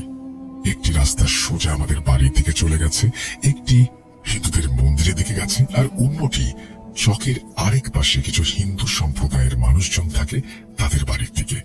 এই 3 রাস্তার মোড়ে মানুষ প্রায় সময় জাদুটোনার ভোগের সামগ্রী দেখতে পেত। অনেক সময় টোটকা কলা পাতায় সিঁদুর দিয়ে আঁকা অনেক জিনিসপত্র দেখা যেত এই 3 রাস্তার মোড়ে। ঘটনায় ফেরা যাক। আমি আকাশের ডাকে সাড়া দিলাম। ভাবলাম হয়তো আকাশের কোনো কিছুর দরকার। আমি আমার পকেট চেক করলাম। আকাশ বলল, ফোন দিচ্ছি, ফোন ধর। আমি বললাম, আচ্ছা দে। তখন আমি মোবাইল হাতে নিয়ে প্রায় 15 মিনিটের মতো অপেক্ষা করলাম, কিন্তু কোনো ফোন এলো না। তখনও আমি ওই জায়গায় দাঁড়িয়েছিলাম। তখনই আকাশকে আমি ফোন দেই। আমি বলি, কিরে ডাকছিস কি জন্য? তখন আকাশ অবাক হয়ে বলে, আমি তোকে কখন ডাকলাম? আমি তো বাসায় পৌঁছে গেছি। তখন আমি স্তব্ধ হয়ে যাই। তাহলে কে ছিল ওইটা? এমনিতে রাত 10টার পরেই সবসময় বাসায় আসি, তাই কোনো ভয় আমার ভেতরে ছিল না। আমার পুরোটা শরীর তখন কাঁপতে শুরু করলো। আমি আয়াতুল কুরসি পড়তে পড়তে সামনে এগোতে থাকি। আমার পুরো শরীরের শির দ্বারা দিয়ে ঠান্ডা হিমস্রোত বয়ে যায়। সাহস করে যেই না 3 রাস্তার মোড় অতিক্রম করতে যাব, সামনে তাকাতেই এক বিশাল দেহী কুচকুচে কালো ছায়া দেখতে পাই। তার দিকে আমার চোখ পড়তেই ছায়াটি হেসে আমি খেয়াল করলাম ছায়াটি কথা বলছে এবং বলার পর পেছন থেকে আরো 4টি হুবহু অবয়ব বেরিয়ে এলো। আমার থেকে তাদের দূরত্ব 100 মিটারের মতো। তারা আমার দিকে এগোনোর চেষ্টা করছে, কিন্তু কেন জানি পারছে না। এরই মধ্যে ফোন বেজে উঠল। আকাশের কল। আকাশ বলল, কি হয়েছে, তুই ঠিক আছিস? আমার মুখ দিয়ে কোনো আওয়াজ বের হচ্ছে না। তারপর আকাশ কয়েকবার হ্যালো হ্যালো বলার পর আমার শরীরটা আচমকা ঝাঁকুনি দিয়ে উঠল এবং সাথে সাথে আমি আকাশকে বললাম, হ্যাঁ আমি ঠিক আছি, সকালে কথা হবে, তুই ঘুমা। আমার শরীর আস্তে আস্তে ভার হয়ে আসলো। আমি বুঝতে পারছি আমার শরীরের কন্ট্রোল আমার হাতে নেই। নিজের অজান্তেই আমার ভেতর থেকে অদ্ভুত বিকট একটা হুঙ্কার বেরিয়ে এলো এবং এক মুহূর্তের মধ্যেই অবয়বগুলো ভ্যানিশ হয়ে গেল। আমি বাড়ির দিকে হাঁটা শুরু করলাম। বাড়িতে ঢুকে আমার দরজার সামনে যাওয়ার পর মনে হলো আমার শরীরের কন্ট্রোল আমি ফিরে পেলাম। শরীর থেকে যেন 500 কেজির ওজন হালকা হয়ে গেছে। আমি ঘরে ঢুকে কাউকে কিছু বুঝতে পেরিনি। গ্যাসের চুলায় আগুন ধরিয়ে শরীরটা গরম করে শুয়ে পড়ি। তখন আমার ভাবনায় আসে, আমি যখনই 3 রাস্তার মোড়টা ক্রস করি প্রায় সময়ই আমার শরীরে একটা ঠান্ডা অনুভূতি হয়। পশমগুলো দাঁড়িয়ে যায়। তার পরের দিন আমি 3 গ্রাম পরে আমার এক পরিচিত দাদি ফকিরের শরণাপন্ন হই। তিনি আমার আপন দাদির বান্ধবী ছিলেন। সকল ঘটনা তাকে খুলে বলার পর তিনি আমাকে বলেন, ঘটনা শুনে যা বুঝতে পারছি তোর ওপর ওই মেয়ের ওপরে থাকা খারাপ কিছু জিন হাজির হয়েছিল, শত্রুতা হয়ে গিয়েছে। বাকিটা বিস্তারিত রাতে আসন বসিয়ে জিনদের দিয়ে জানার চেষ্টা করব। এরপর আমাকে একটি মাদুলি দেন, কি যেন পড়ে দেন সেখানে। আমি বাড়িতে চলে আসলাম। ওই দিন আর কোথাও বের হলাম না। রাতেও সবকিছু স্বাভাবিকই থাকলো। পরের দিন সকালে আমি আবার গেলাম সেই দাদির কাছে। দাদি ঘরের ভেতর থেকে আমাকে উদ্দেশ্য করে নাম ধরে ডাক দিয়ে বললেন, নাতি তুই অনেক বড় বাঁচা বেঁচে গেছিস, একমাত্র আল্লাহ তাআলার কৃপায় আর এক ভালো জিনের উসিলায়। ঘরের ভেতর ঢুকে দাদিকে বিস্তারিত জিজ্ঞেস করাতে দাদি বললেন, তোরা যখন ওই মেয়েকে বাড়িতে পৌঁছে দিয়ে আসছিলি তখন ওদের পিছনে ওই মেয়েটির উপরে থাকা 5 জন দুষ্ট জিন রাস্তায় তোর সাথে লোকজন থাকায় কিছু করতে না পেরে সুযোগের অপেক্ষায় থাকে, এবং যখন তারা তোকে চক দিয়ে একলা যেতে দেখলো তখনই প্রাণে মেরে ফেলার পরিকল্পনা করে। কিন্তু তুই প্রতিদিন যে মেহেদিদের বাড়ির সামনে দিয়ে যেতি, ওইখানে একটা ভালো শক্তিশালী জিন আছে যে প্রতি রাতে আয়াতুল কুরসি শুনতে শুনতে তোর বাড়ি পর্যন্ত আসে। ওই দিন রাতে তোকে বিপদে পড়তে দেখে তোকে বাঁচিয়ে ঘরের ভেতরে প্রবেশ করায়। ওই বদ জিনগুলো তোর কোনো ক্ষতি করতে পারে না। তাছাড়া তোর ভেতরে যাওয়ার আগে ওই জিনগুলো তোর সাথেই ছিল। তারপর তিনি আমাকে আরো একটি মাদুলি দেন আর এক বাহুতে পড়ার জন্য। বলেন, এগুলো যেন কখনো না হারায়, আর ভুলেও যদি কখনো হারিয়ে যায় তাহলে কাউকে কিছু না বলে আমাদের ঘরে যেখানে পানির কলস রাখা হয় তার আশেপাশে খুঁজতে। ওখানেই হারিয়ে যাওয়া মাদুলি দেখতে পাবো। এখানে একটু বলে রাখি, 2019 সালে আমি ট্রলারে করে পিকনিকে গিয়ে বাম হাতের মাদুলিটি হারিয়ে ফেলি। পরদিন দাদির বলা কথা মতো কলসের কোনায় মাদুলিটি দেখতে পাই।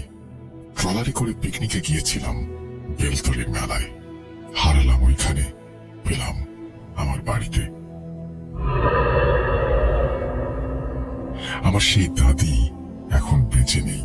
সবাই দাদির জন্য দোয়া করবেন। ঘটনাটি আমার আর আকাশের কাছে এতদিন গোপন ছিল, আজ সবার সাথে শেয়ার করলাম। আমি কোনো প্রফেশনাল লেখক নই, তাই লেখায় অনিচ্ছাকৃত ভুল ত্রুটির জন্য ক্ষমা প্রার্থী। সিফাত আলম, সাবিত আলম, তানভীর তুষার ও রাসেল ভাই আপনাদের সবাইকে ভালোবাসা অবিরাম। আমার কাছে আরো অনেক ভৌতিক ঘটনা আছে। এই 3 রাস্তার মোড় পার্ট 2 ছাড়া আরেকটি কুয়েতে রিসেন্টলি ঘটেছে, সেটা নিয়ে যত তাড়াতাড়ি সম্ভব লিখবো, পাঠানোর চেষ্টা করব। আমি নিজেই ব্ল্যাক ম্যাজিকের শিকার, এখনো অনেক অসুস্থ আছি। ইনশাল্লাহ পর্যায়ক্রমে সবই ধীরে ধীরে শেয়ার করব। আমি মোহাম্মদ শাহপরান কুয়েত থেকে বলছিলাম। এখন বিদায় নিচ্ছি। ভূত.com দীর্ঘজীবী হোক, আল্লাহ হাফেজ। এই বলেই তিনি তার ঘটনা শেষ করেছেন। এরপর তিনি তার ফোন নাম্বার আমাদের সাথে শেয়ার করেছেন। আমি অনেক ধন্যবাদ জানাচ্ছি আপনাকে। বাংলাদেশের পরে মিডল ইস্ট থেকে সবচাইতে বেশি মানুষ আমাদের শোনেন, অর্থাৎ আপনারা শোনেন যারা এই মুহূর্তে মিডল ইস্টে প্রবাস জীবন কাটাচ্ছেন। আপনাদের জন্য অনেক দোয়া, ভালোবাসা এবং শুভকামনা। আমরা চলে যাব আমাদের পরবর্তী ঘটনায়।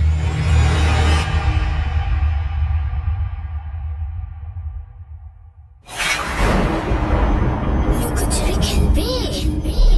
লুকোচুরি?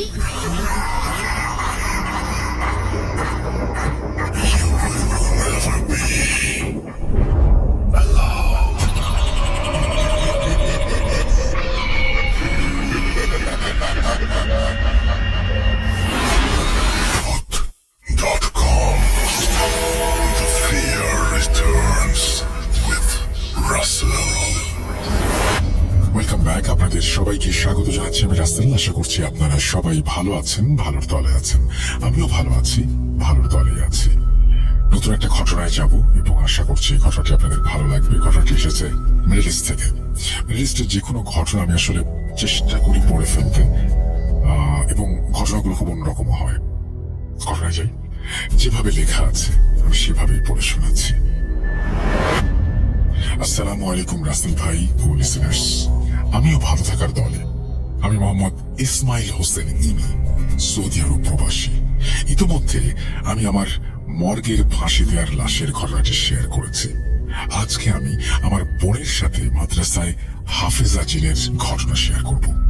ঘটনার স্থান ঢাকার দক্ষিণ শ্যামপুর, জুরাইন, খন্দকার রোড ও যাত্রাবাড়ির ছন্টেক মহিলা মাদ্রাসা। এই ঘটনাটি 2012 সালের। আমার বোনের নাম, এরপর তিনি তার বোনের নাম লিখেছেন এবং বলেছেন পর্দা করে তাই নাম প্রকাশ করতে চাই না। দয়া করে আপনার ইচ্ছে মতো নাম ব্যবহার করতে পারেন। আমাদের পরিবারের সদস্য 5 জন, আলহামদুলিল্লাহ। বাবা, মা, আমরা 3 ভাই বোন। বড় বোন আমি ইসমাইল হোসেন ইমি, আমার ছোট ভাই ইরান হোসেন।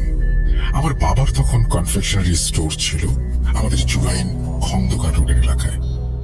আমার আম্মু গৃহিণী, বাসায় থাকেন। ছোট ভাই ইরান হোসেনও বাসায় থাকে। আম্মু বাসায় থাকে কারণ আমার ছোট ভাই ইরানকে দেখাশোনা করতে হয়। আমি একজন ক্রিকেটার। 2019 সালে কোভিড-19 আগে আমি প্রফেশনাল ক্রিকেট খেলতাম দেশ ও দেশের বাইরে। 2019 সালের পর কোভিড-19 সময় সবকিছু অফ হয়ে যায়। আমি ক্রিকেট ছেড়ে দিই। বাংলাদেশের একটি স্বনামধন্য সরকারি মেডিকেল কলেজের ল্যাব অ্যাসিস্ট্যান্ট হিসেবে আমি 2020 সালে যোগদান করি। আমার বোন মাদ্রাসায় পড়তেন, যাত্রাবাড়ি ছন্টেক মহিলা মাদ্রাসা। আমার বোন মাদ্রাসা থেকে হেফজুল কোরআন পড়তেন। 17 পারা কোরআনের হাফেজা আমার বোন। ঘটনায় আসা যাক।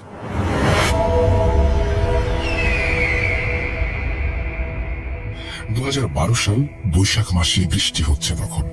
তেমনি কোনো একদিনে মাগরিবের পরে মাদ্রাসা থেকে কল আসে, আমার বোন অসুস্থ, ওকে বাসায় নিয়ে আসতে হবে।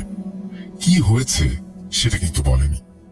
ওই সময় আমার ছোট চাচা আলী আকবর ও আমার দাদি আমাদের বাসায় বেড়াতে এসেছিলেন। তারা এসেছিলেন গ্রাম থেকে, তাই আমার বোন অসুস্থ শুনে চাচা আর দাদি মাদ্রাসায় যায় দেখতে। এখানে বলে রাখি, আমার বাবা কনফেকশনারিতে বিজি থাকতেন, একা দোকান করতে হতো বাবাকে।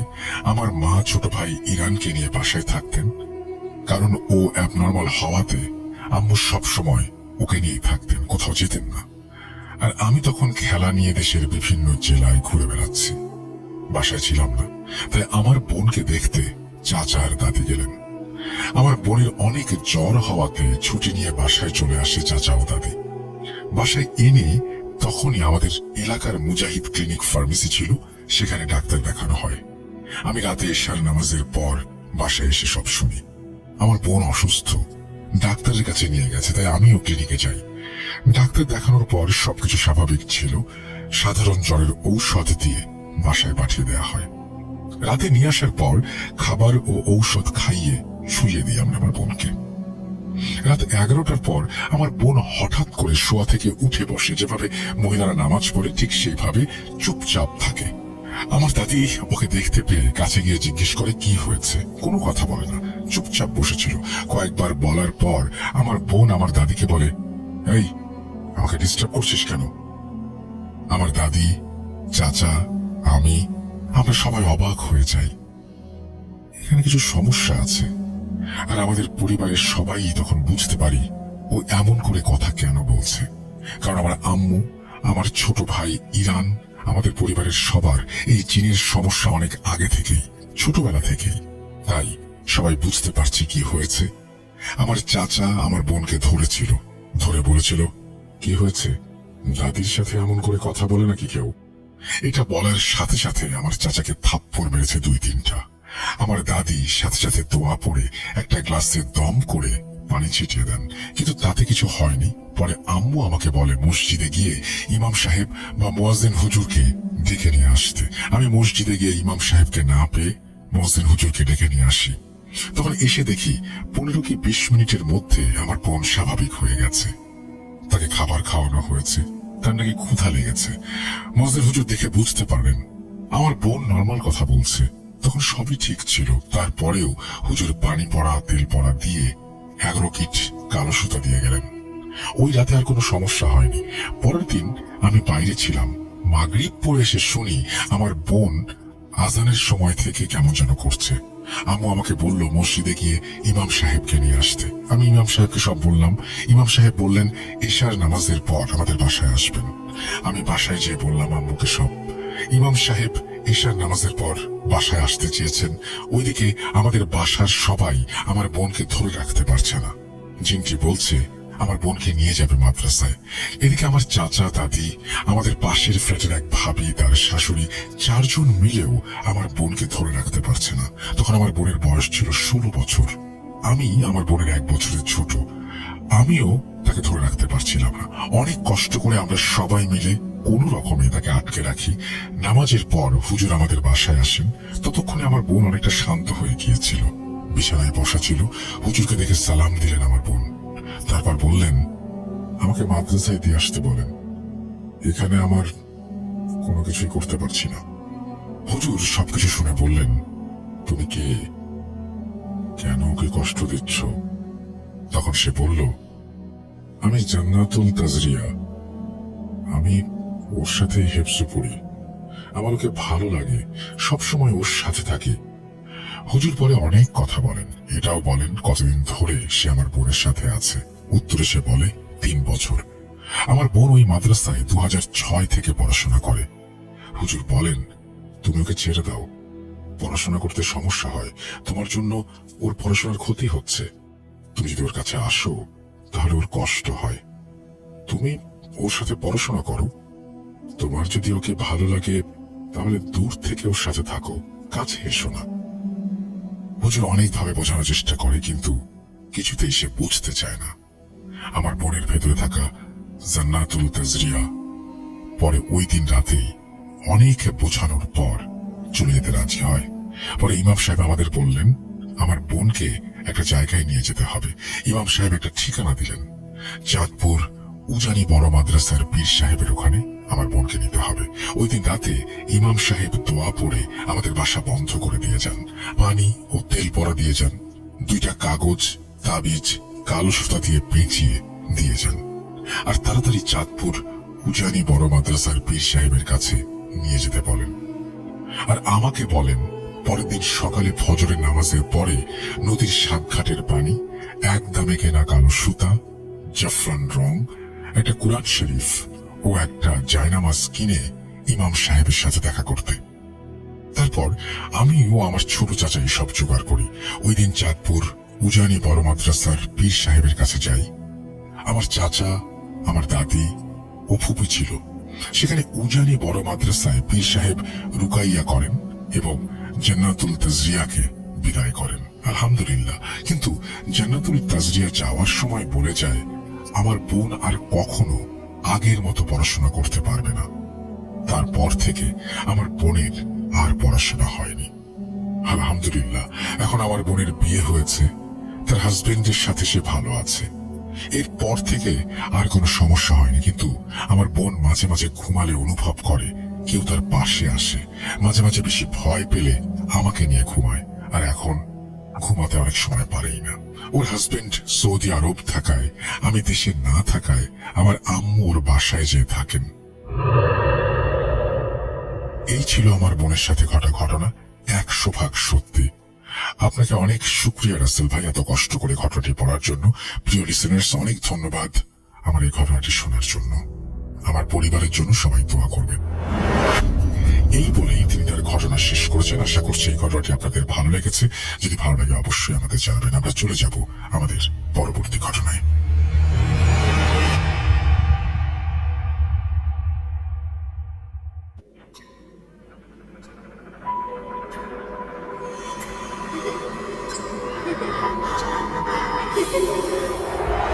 লুকোচুরি খেলবে? লুকোচুরি? তুমি লুকাও, আমি ঠিকই তোমাকে খুঁজে পাবো।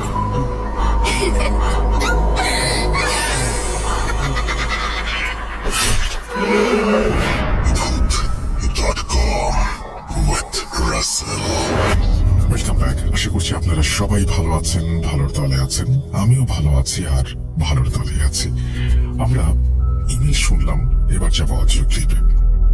অডিও ক্লিপগুলো আমি আসলে খুব কষ্ট করে খুঁজে বেছে তারপরে আপনাদের সামনে উপস্থাপন করার চেষ্টা করি। যদি ভালো না লাগে অবশ্যই আমাদের জানাবেন। কোন ধরনের অডিও ক্লিপ চান সেটাও একটু বলবেন। সেই সাথে যারা ভালো বলতে পারেন তাদেরকে উৎসাহ দেবেন যেন অডিও ক্লিপ পাঠায়।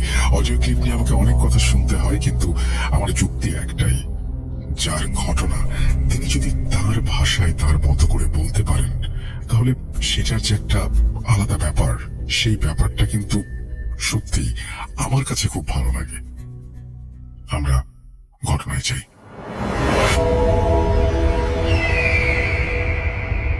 হ্যালো রাসেল ভাই, আসসালামু আলাইকুম। আশা করি অনেক অনেক বেশি ভালো আছেন। আমি তাসমিমা আলম মিম বলছি মিরপুর থেকে। আমি সেই ক্লাস 7 থেকে আপনার একজন নিয়মিত শ্রোতা। তবে হ্যাঁ, আসলে পড়ার চাপে ইদানিং হয়তো রেগুলার শোনা হয় না, কিন্তু আমি সবসময় চেষ্টা করি অবসর টাইমে এটা শোনার জন্য। তো আজকে আমি একটা ঘটনা পাঠিয়েছি। আমি সবসময় ঘটনা পাঠাতে চাইতাম, কিন্তু যেহেতু আমি একটু পড়াশোনার মধ্যে বিজি থাকি তার জন্য চাইলেও রেকর্ড করতে পারি না, বা আমি হয়তো ওই কনফিডেন্সটা পাই না যে রেকর্ড করলে কি সেটা আপনি পড়ে শোনাবেন কিনা।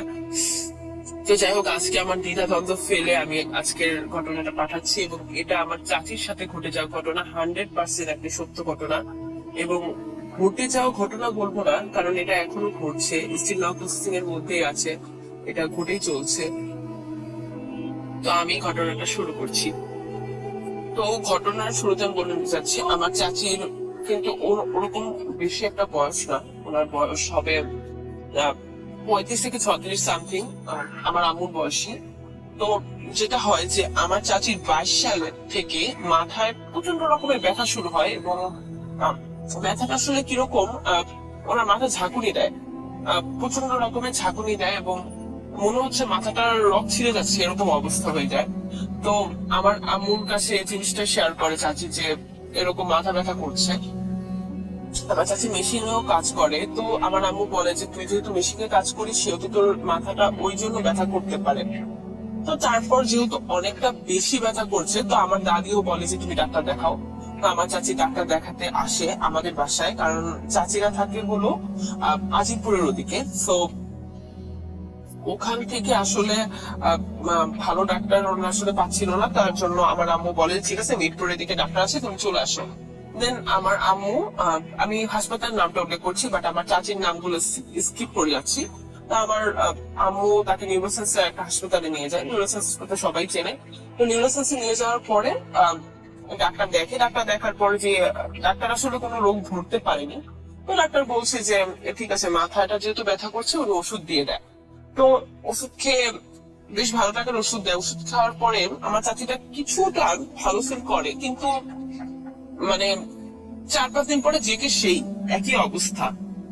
মাথা ঝাঁকুনি দেয়, এরকম বারবারই হতে থাকে।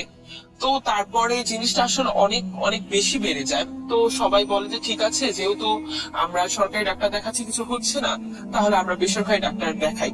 তো এর মধ্যে কিন্তু আমার চাচি বহুবার ডাক্তারের কাছে এসেছে, ডাক্তার ওষুধ দিয়েছে, বাট সেরকম কোনো কাজই হয়নি।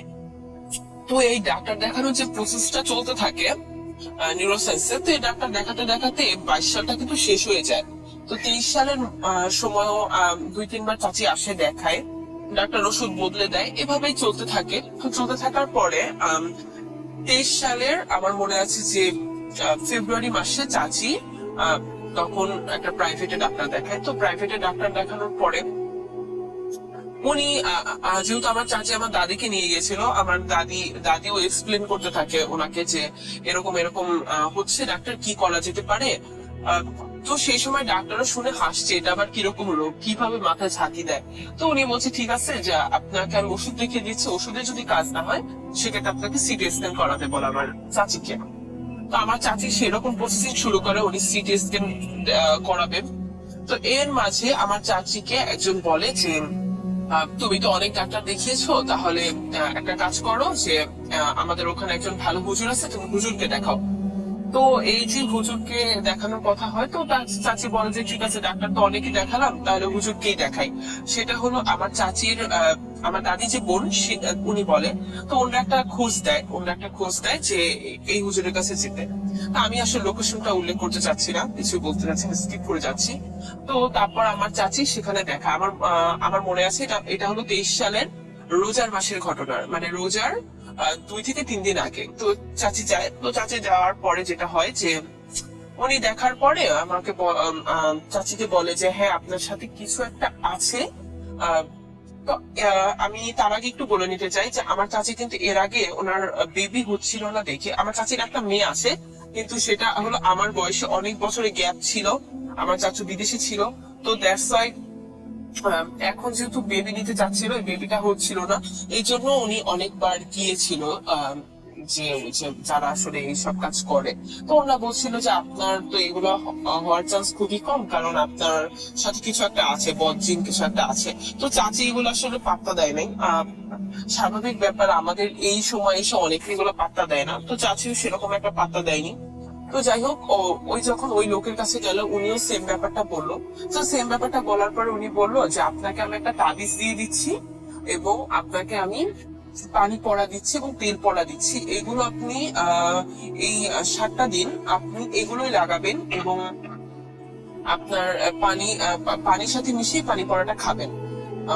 এটা বললো, এবং এই তাবিজটা ওনার হাতে বেঁধে দিতে বললো, বাসায় গিয়ে গোসল পাক পবিত্র হয়ে। তো চাচি সেটাই করলো, বাসায় গেল এবং ই করলো। তো তাবিজ পড়ার মানে করেছে, সেদিন রাত্রেই দেখতে পাচ্ছে এই দিন মাথা নড়ছে না, যেটা হচ্ছে যে পা অটোমেটিক লাফাচ্ছে, মানে নিজের পা নিজেই লাফাচ্ছে। তো আমার চাচি নাকি আমার চাচুকে দেখে বলতেছে দেখো তো আমার পাটা না অটোমেটিক লাফাচ্ছে। তো আমার চাচু ব্যাপারটা হাস্যকর ভাবে নিল এবং বললো যে আচ্ছা ঠিক আছে, দেখো কি হয়। তো এটার পরের দিনই যেটা হলো, যে আসলে আমরা কেউ এক্সপেক্ট করিনি, আমার চাচি যেটা হয়ে গেল, দুপুরের টাইমে আমার চাচু আসলে খেতে এসেছে। আমার চাচু আসলে রোজা রাখিনি, কারণ উনি ওনার দোকানপাট সামলাতে হয়, তার জন্য উনি রোজা রাখেনি। তো উনি দুপুরবেলা খেতে এসেছে। তো খেতে আসার পরে দেখতে পায় যে আমার চাচি মাথা উপরে দিয়ে কেমন জানি অ্যাবনর্মাল টাইপের একটা, মানে কেমন সাধারণ না আসলে জিনিসটা, ওইভাবে বসে আসছে। তো আমার চাচু চাচিকে ধাক্কা মানে বল যে কি হয়েছে তোমার। ওই সময়টা উনি দেখে যে আমার চাচির চোখগুলো উপরে উঠে গেছে, এবং উনি অদ্ভুত বিহেভ করতেছে, যেমন ভেঙচি দিচ্ছে, তারপর মানে কেমন যেন একটা বিহেভ করতেছে, মাথা চালিয়ে ঝাঁকি দিচ্ছে, অন্যরকম একটা বিহেভ। তো আমার চাচুটা দেখে খুবই ভয় পেয়ে যায়, এবং আমার চাচাতো বোন এবং আমার দাদিকে ডাক দেয়। তো আমার চাচি এবং দাদি এসে তারাও রীতিমতো ভয় পেয়ে যায়, এবং চেঁচামেচি শুরু করে, এবং তাদের আশেপাশের ফ্ল্যাটের বাসা থেকে যারা থাকে তারাও চলে আসে। তারা সবাই দেখতে পাচ্ছে যে আমার চাচির চোখ মুখ উল্টে যাচ্ছে, এবং উনি অদ্ভুত বিহেভ করতেছে, উনি কেউ ভেঙচি দিচ্ছে বারবার, মানে কিরকম যেন একটা বিহেভ করতেছে। তো ওই সময়টাতে আমার তাড়াতাড়ি আমার চাচাতো বোন সে কোরআন শরীফ পড়া শুরু করে। আমার দাদিও সূরা পড়তে থাকে এবং আমার চাচু মাথায় পানি দিতে থাকে, মাথায় তেল মালিশ করে দিতে থাকে। কিছুক্ষণ পর চাচি ঠিক হয়ে বলছে যে কি হয়েছে, তোমরা এরকম করছো কেন? তো যাক, ওরা একটু স্বস্তি পায় যে না একটু ঠিক হয়েছে, কিন্তু আসলে এটা তো আসলে ঠিক হওয়া ছিল না। দেন আবার 5 মিনিট পর দেখে সেই একই অবস্থা, এবং মানে কি বলবো আসলে, মানে ওনার একই অবস্থা হচ্ছে। উনি এবং মানে তাজ্জব ব্যাপার যেটা যে আমার চাচির উনি যে এরকম করছে উনি বুঝতেও পারছে না উনি এরকম করছে। উনি যখন উনি ঠিক হয়ে যাচ্ছে, মানে ওনার সেন্স ফিরে আসছে, উনি কাজ করতে চলে যাচ্ছে, উনি ঘরে কাজ করতে চলে যাচ্ছে। তো আমার চাচুর বলছে, আম্মু তোমার এগুলো কিছু করতে হবে না, তুমি সরো।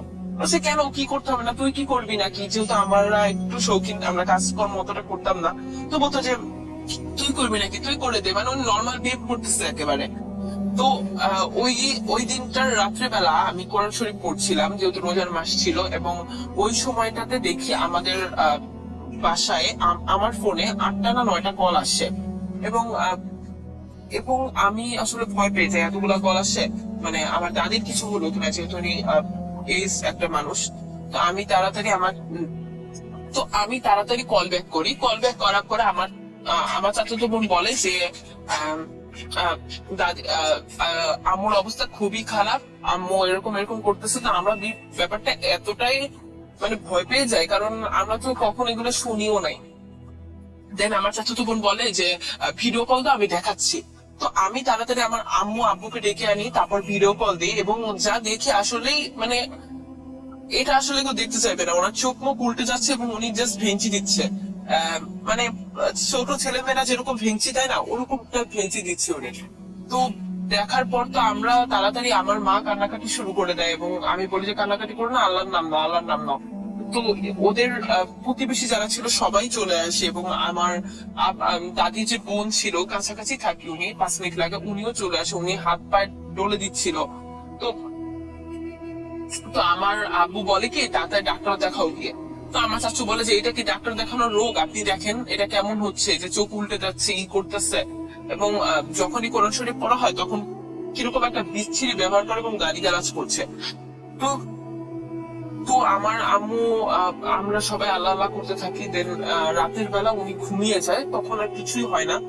তো তারপরে সকালবেলা আমার আম্মু চলে যায় এবং আমার আব্বুকে সাথে নিয়ে, যে আমি এবং আমার ভাইকে বাসায় রেখে আমার আম্মু যায় আজিমপুর যাওয়ার পরে যেটা হয়, আমার আম্মুরাও দেখে যে উনি চাচি 10 মিনিট ওরকম থাকছে, 5 মিনিট ঠিক থাকছে, 5 মিনিট ঠিক থাকার পর সবার সাথে ভালো ব্যবহার করছে, কিন্তু যখন হচ্ছে তখন ওনার আসলে সেন্স থাকছে না, উনি ওইভাবে ওই রকম অ্যাবনর্মাল বিহেভ করতেছে।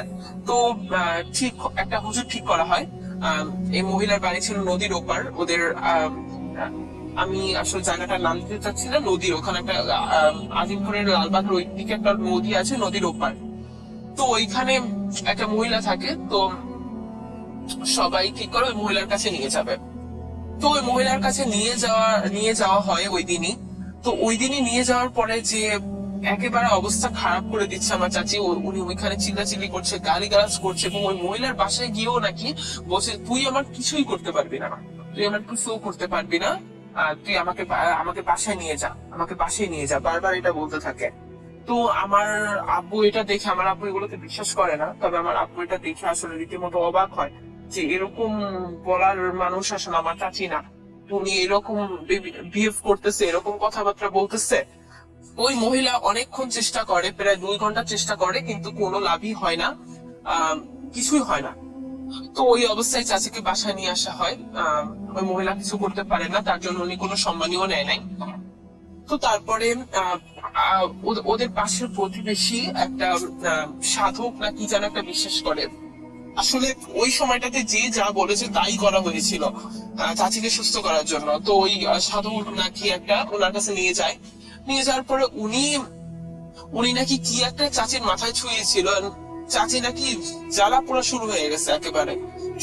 চাচিকে আমি যখন জিজ্ঞেস করছিলাম পরে এসে, তো তো চাচি বলতেছে যে এই ঘটনাটা নেওয়ার সময় আমি চাচির কাছে জিজ্ঞেস করেছিলাম, তো চাচি বলতেছে ওনাদের কাছে আসার পরই আরো মানে জ্বালা পোড়া শুরু হয়ে গেছে, মানে চাচি নাকি দৌড়ে পালাই যাবে এমন অবস্থা। তো তারপর আমার দাদি ওরকম মানে খারাপ অবস্থা দেখে আমার দাদি বলে থাক এইখানে করাতে হবে না, এইখান থেকে চলে আসে। চলে আসার পর আমার চাচু ভালোই হুজুর খোঁজ লাগায়, খোঁজ লাগানোর পরে একটা লোককে পায়। আর ওই দিন আমার বাবা মাও চলে আসে। তো একটা লোককে পায়, তো ওই লোকটা হলে এইসব কাজই করে না, সে নাকি বেশ নাম করা বড় হুজুর। তো আমার চাচিকে পরের দিন ওনার কাছে নিয়ে যাওয়া হয়। তো নিয়ে যাওয়ার পরে উনি আমার চাচিকে দেখে বলে যে ওকে গোসল দিতে হবে এবং আরো কি কি একটা লিস্ট দেয় যে এগুলা করতে হবে।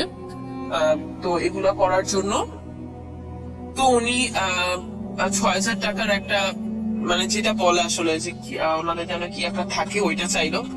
তো তারপর আমার চাচু রাজি হলো, বললো যে একেবারে সুস্থ করে তারপর চাচিকে দিতে হবে। উনি বললো হ্যাঁ সুস্থ হয়ে যাবে, উনি ইনসিওরিটি দিল। তো দেওয়ার পরে যেটা হলো যে আমার চাচির জন্য একটা নতুন কাপড় কিনে আনা হলো এবং কিনে আনার পরে পরের দিন মানে 12 হাত না কি যেন একটা কাপড় কিনে আনা হয়েছিল, আমার একটু আসলে মনে পড়ছে না।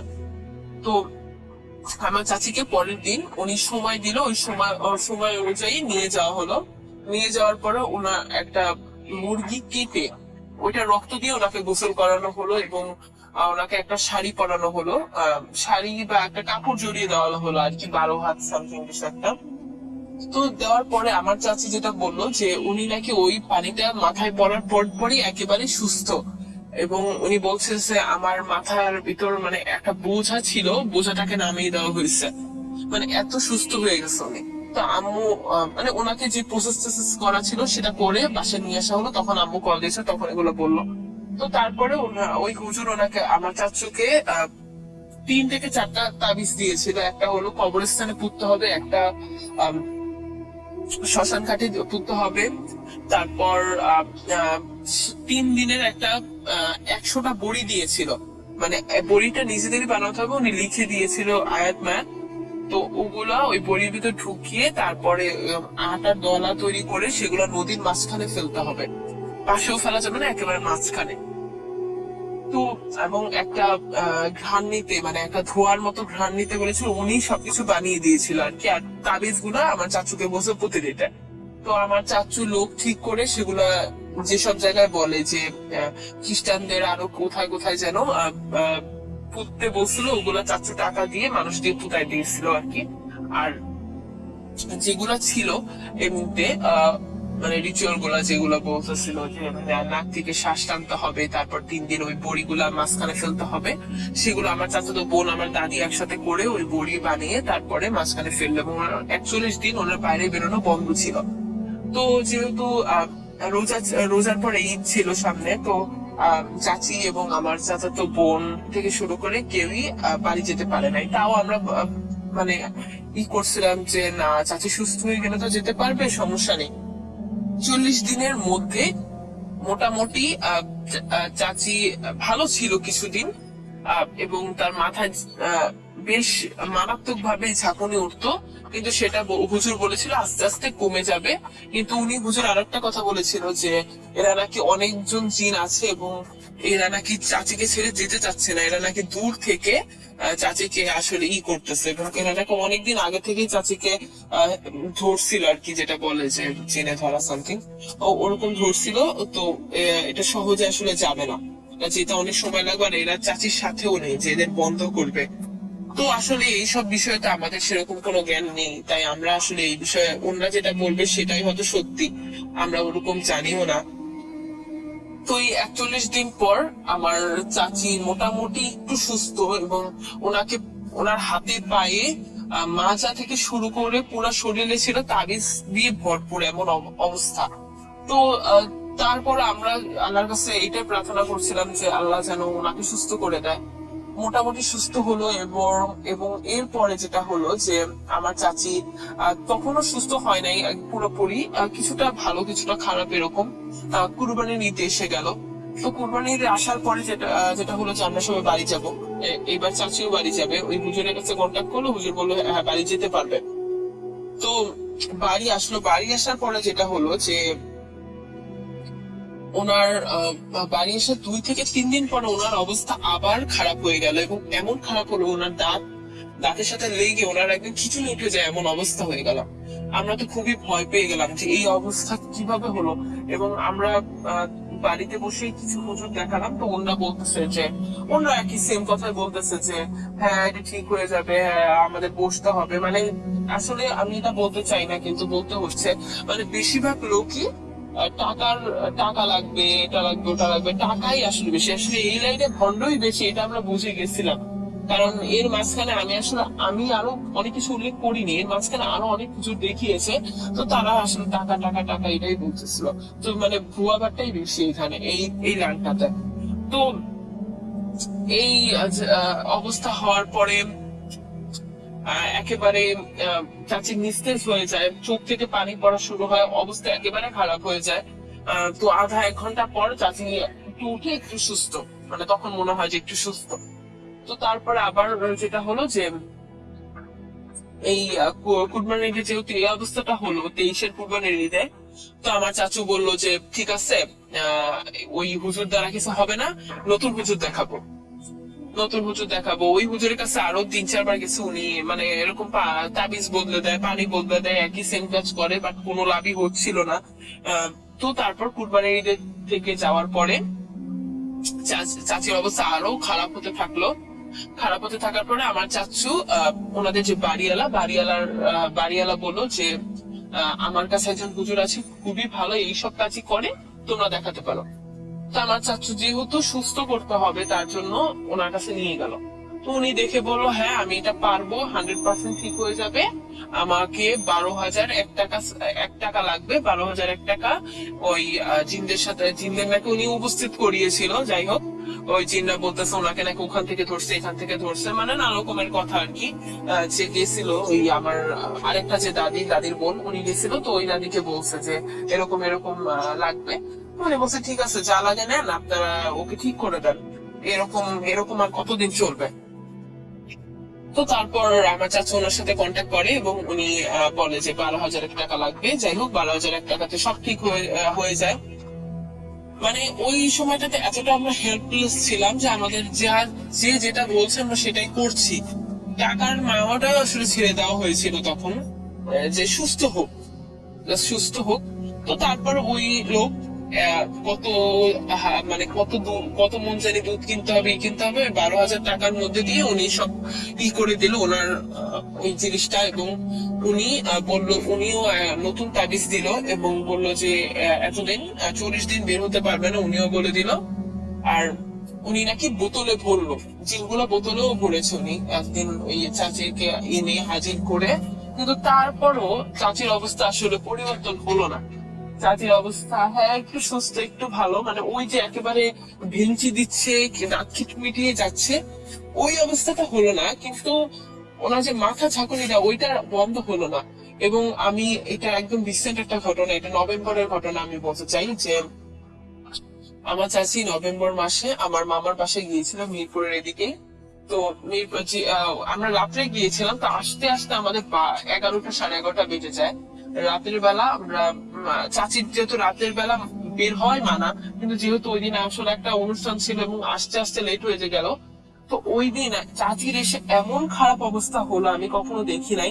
ওনার হাত দুটো শক্ত হয়ে গেছে এবং উনি দাঁত খিটিমিটি করছে এবং ওনার বুকের ভিতর চাপ দিয়ে বসলে যেরকম হয় না, মানে বোঝা যাচ্ছে উনি শ্বাস নিতে পারতেছে না। আমি পা ডলে দিচ্ছি, আমার আম্মু হাত ডলে দিচ্ছে, এবং ওই সময়টাতে আমরা যত সূরা আছে সব পড়তেছি, সব সূরা ছেড়ে দিচ্ছি, সূরা জিন ছেড়ে দিচ্ছি। মানে কোনো অবস্থা পরিবর্তন নাই। ওনার দম আটকে আসলে চোখ মুখ লাল হয়ে গেছে এমন অবস্থা, ওনার দাঁতের সাথে দাঁত লেগে গেছে এবং আমি দেখি কোন হাতটা শক্ত। আমি সেটা মানে ছাড়ানোর চেষ্টা করি এবং উনি আমাকে এমন একটা ঝাড়ি মারে যে আমি ওইখান থেকে পড়ে যাই। আমি সোফার উপর বসেছিলাম, আমি পড়ে যাই সোফার থেকে। মানে উনি আমাকে এত জোরে একটা ধাক্কা দেয়। তো ওই সময়টাতে এমন খারাপ অবস্থা হয় ওনার, এবং 1 ঘন্টা পর চাচি কিছুটা ভালো হয়, ওনার চোখ মুখ ভিজে গেছিল পুরা। তো তখন আমার চাচি বলে যে ভাবি আমার মনে হয় এগুলা থেকে আর মুক্তি মিলবে না। আসলে জিনিসটা আসলে আমি কোনো এক্সপ্লেন করতে পারবো না আসলে কি রকম অবস্থার মধ্যে দিয়ে আমরা গিয়েছি। তো আমার চাচি মোটামুটি ওই অবস্থাতেই ওই দিন গেল। তো তারপর আমি চাচিকে বললাম চাচি আপনি হুজুরের কাছে আরেকবার যান। তো হুজুর গেছে, হুজুর বলে যে তাবিজে নাকি সুত লেগেছে বা কিছু একটা লেগেছে, তার জন্য অবস্থা। তো উনি তাবিজ চেঞ্জ করে দেয়। আর ওনাকে আমার চাচিকে বলে যে যাবে, সময় লাগবে। আসলে এই সময়টা কতদিন আমরা জানি না। আমার চাচি স্টিল নাও একই অবস্থা। এবং আমি জাস্ট রিসেন্ট একটা ঘটনা বলে শেষ করব। এই যে 31 ডিসেম্বর গেল 2023-এর, সেদিন আমার চাচি জাস্ট নিচেই থাকতে চেয়েছিল, কিন্তু আমার আম্মু বললো সবাই উপরে গিয়ে আতশবাজি ফোটাচ্ছে, তুমি নিচে বসে আছো, তুমি চলো উপরে চলো। তো আমার চাচি উপরে আসে যেহেতু সবার বলছিল, এবং ওই জাস্ট 15 মিনিট উনি ছিল এবং নিচে যাওয়ার পরই ওনার একই অবস্থা, ওনার হাত পা জোরে ধরে আছে এবং উনি আবার খিচিমিচি উঠে গেছে এবং মাথা ঝাঁকুনি দিচ্ছে, মানে অবস্থা খুবই খারাপ। তো আসলে ঘটনাটা রাসেল ভাই এখানে শেষ। আসলে এখানে শেষ বলতে কিছু নাই, কারণ স্টিল নাও এই ঘটনাটা করতেছে, আমার চাচির মাথা ঝাঁকুনি দিচ্ছে এবং আমার দাদি খুবই কষ্টের সাথে বলে যে তোমার মনে হয় এগুলো থেকে আর মুক্তি মিলবে না, তোমার মনে হয় এগুলো থেকে আর মুক্তি মিলবে না। তো সকাল সব শেষ, কারণ রাতের বেলা ওনার বের হয় একেবারেই মানা। উনি রাত্রের বেলা বের হলে ওনার একটা সমস্যা হবেই, ওনার বাসায় থাকতে হবে, এটাই মানে নিয়ম হয়ে গেছে এখন। জানি না রাসেল ভাই আসলে কিভাবে মুক্তি পাবে আমার চাচি এই সমস্যা থেকে। বুথ.কম সবার কাছে এটাই আমার অনুরোধ যে আপনাদের কাছে যদি কোনো ভালো হুজুর থেকে থাকে আমাকে একটু সাজেস্ট করবেন। আমার চাচির এই সমস্যা থেকে মুক্তি পাওয়া খুবই প্রয়োজন। আমিও আসলে এটা দেখতে পারি না, আমার খুবই কষ্ট হয়। আর বুথ.কম সবাইকে অনেক ধন্যবাদ এই অনুষ্ঠানটাকে চালু করার জন্য, আবার আমাদের মাঝে আসার জন্য। আর রাসেল ভাইকে একটি অনুরোধ যে যদি আমার এই ঘটনাটা সিলেক্ট হয় তাহলে যেন আমাকে একবার বলা হয় যে এটা সিলেক্ট হয়েছে। সবাইকে অনেক ধন্যবাদ, ভালো থাকবেন, আসসালামু আলাইকুম।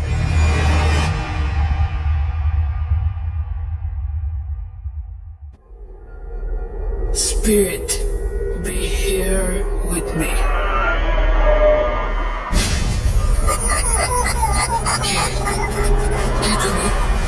Voot.com. The fear returns with Russell.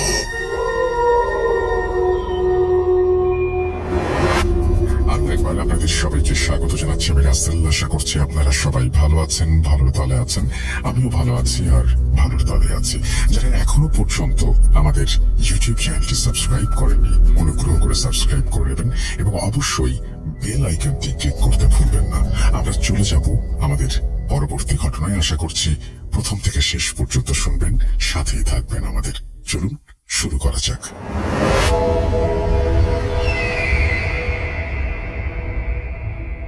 আসসালামু আলাইকুম রাসেল ভাইয়া ও প্রিয় লিসেনার্স, কেমন আছেন আপনারা? আশা করছি আপনারা সকলেই ভালো আছেন এবং সুস্থ আছেন। আজ আমি আপনাদের মাঝে খুবই ভয়ঙ্কর এবং রহস্যময় একটি ঘটনা নিয়ে হাজির হয়েছি। আমাদের জীবনে চলার পথে আমাদের অনেক অদ্ভুত আর অবিশ্বাস্য পরিস্থিতির সম্মুখীন হতে হয়, কিন্তু কিছু কিছু ঘটনা আমাদের মনের ভেতরে এমন ভাবে দাগ কেটে যায় যা সারা জীবন আমাদেরকে বয়ে বেড়াতে হয়। আজকের ঘটনাটিও ঠিক তেমনই।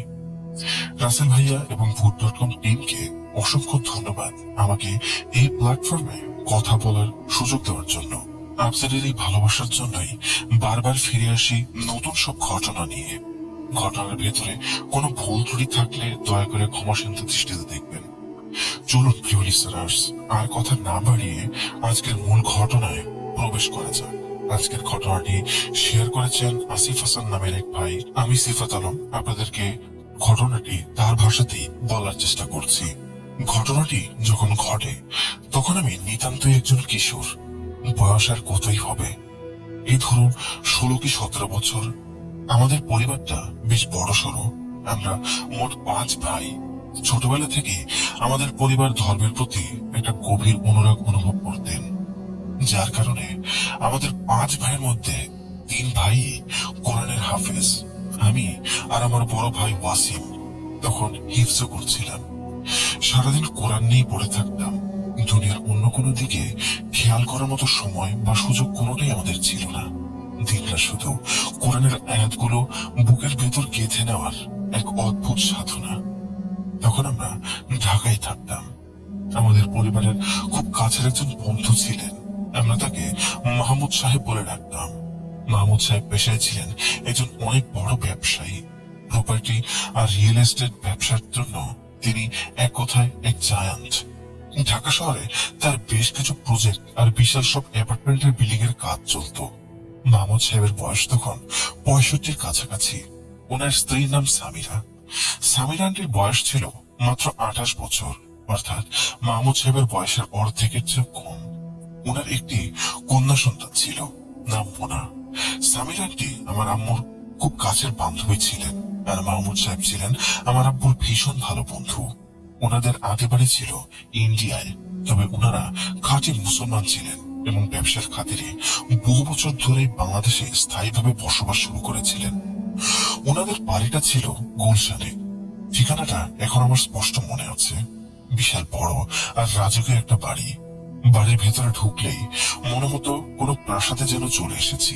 সবকিছু বেশ স্বাভাবিকভাবেই চলছিল, কিন্তু হঠাৎ করে মাহমুদ সাহেবের জীবনে এক অদ্ভুত সমস্যা শুরু হলো। ওনার রাতের ঘুম একেবারে হারাম হয়ে গেল। সারা রাত দু চোখের পাতা এক করতে পারতেন না তিনি। শুধু তাই নয়, উনি প্রায় অদ্ভুত সব কথা বলতে শুরু করলেন। উনি বলতেন ওনার চোখের সামনে নাকি একজন ভয়ানক চেহারা মহিলা প্রায় সময় ঘুরে বেড়ায়। সব সময় তাকে তিনি দেখছেন, কিন্তু আশ্চর্যের বিষয় হলো সামিরা আন্টি বা মেয়ে মোনা কেউই ওই মহিলাকে দেখতে পাচ্ছেন না। চোখের সামনে এমন কিছু ঘটা শুরু করলে যে কোনো মানুষেরই পাগল হওয়ার দশা হবে। মাহমুদ সাহেবের অবস্থা অনেকটা তেমনই ছিল। প্রথম কয়েকদিন আমরা এসবের কিছুই জানতাম না, আমাদের কানে এসব খবর পৌঁছায়নি। একদিন সামিরা আন্টি হঠাৎ করে আমাদের বাসায় এলেন। ওনার চোখে মুখে এক অদ্ভুত চিন্তার ছাপ। আম্মুকে এসে বললেন আমাকে আর ওয়াসিম ভাইকে যেন ওনাদের বাসায় পাঠানো হয়। আম্মু একটু অবাক হয়ে জিজ্ঞাসা করলেন সব ঠিকঠাক আছে কিনা। আন্টি তখন একটু আমতা আমতা করে বললেন হ্যাঁ, সব তো ঠিকই আছে, শুধু মাহমুদ সাহেবের পাশে বসে একটু ওদের কোরআন তিলাওয়াত করতে হবে। আমরা 2 ভাই গেলাম ওনাদের গুলশানের সেই বিশাল বাড়িতে। তখনও আমরা আসলে জানি না ওনার সাথে কি হচ্ছে। আন্টি আমাদের শুধু এতটুকু জানালেন যে মাহমুদ সাহেব টানা 3 দিন ধরে এক ফোঁটাও ঘুমাতে পারেননি। আমাদের কাজ শুধু ওনার পাশে বসে কোরআন তিলাওয়াত করা। আমরা ভাবলাম হয়তো ওনার কোনো মানসিক চাপ বা স্নায়বিক সমস্যা হয়েছে, যার কারণে এমন স্লিপলেসনেস তার কাটছে। আর কোরআনের তেলাওয়াত শুনলে হয়তো ওনার মনে প্রশান্তি আসবে আর উনি ঘুমাতে পারবেন। আমরা মাহমুদ সাহেবের পাশে বসে কোরআন তেলাওয়াত শুরু করলাম। একটানা 2 ঘন্টা আমরা কোরআন পড়লাম। 2 ঘন্টা পড়ার পর দেখলাম মাহমুদ সাহেব আস্তে আস্তে ঘুমিয়ে পড়লেন। আমাদেরও বেশ ভালো লাগলো। যাক, লোকটা অন্তত একটু শান্তির ঘুম ঘুমাতে পারছে। কিন্তু এই শান্তি বেশিক্ষণ স্থায়ী হলো না। একটু পরে মাহমুদ সাহেবের হঠাৎ ওয়াশরুমে যাওয়ার প্রয়োজন পড়লো। উনি ঘুম থেকে ধর্মর করে উঠে ওয়াশরুমের দিকে গেলেন। ওয়াশরুমটা ওনার ঘরের সাথেই লাগোয়া ছিল।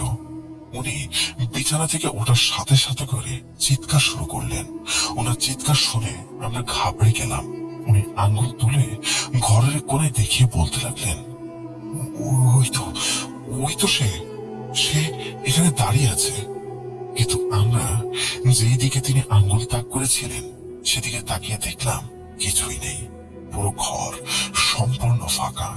আসলে এই জিনকে শুধু মাহমুদ সাহেবই দেখতে পেতেন, অন্য কেউ না। উনি ভয়ে কাঁপতে কাঁপতে বললেন জিনটা নাকি ওখানেই আছে।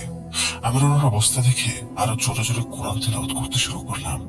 কোন রকমে উনি ওয়াশরুমে গিয়ে এগিয়ে এলেন। আমি আগে গিয়ে ওয়াশরুমের দরজা খুলে ভেতরটা ভালো করে চেক করলাম। ভেতরে কেউ নেই, পুরো ওয়াশরুমটাই খালি।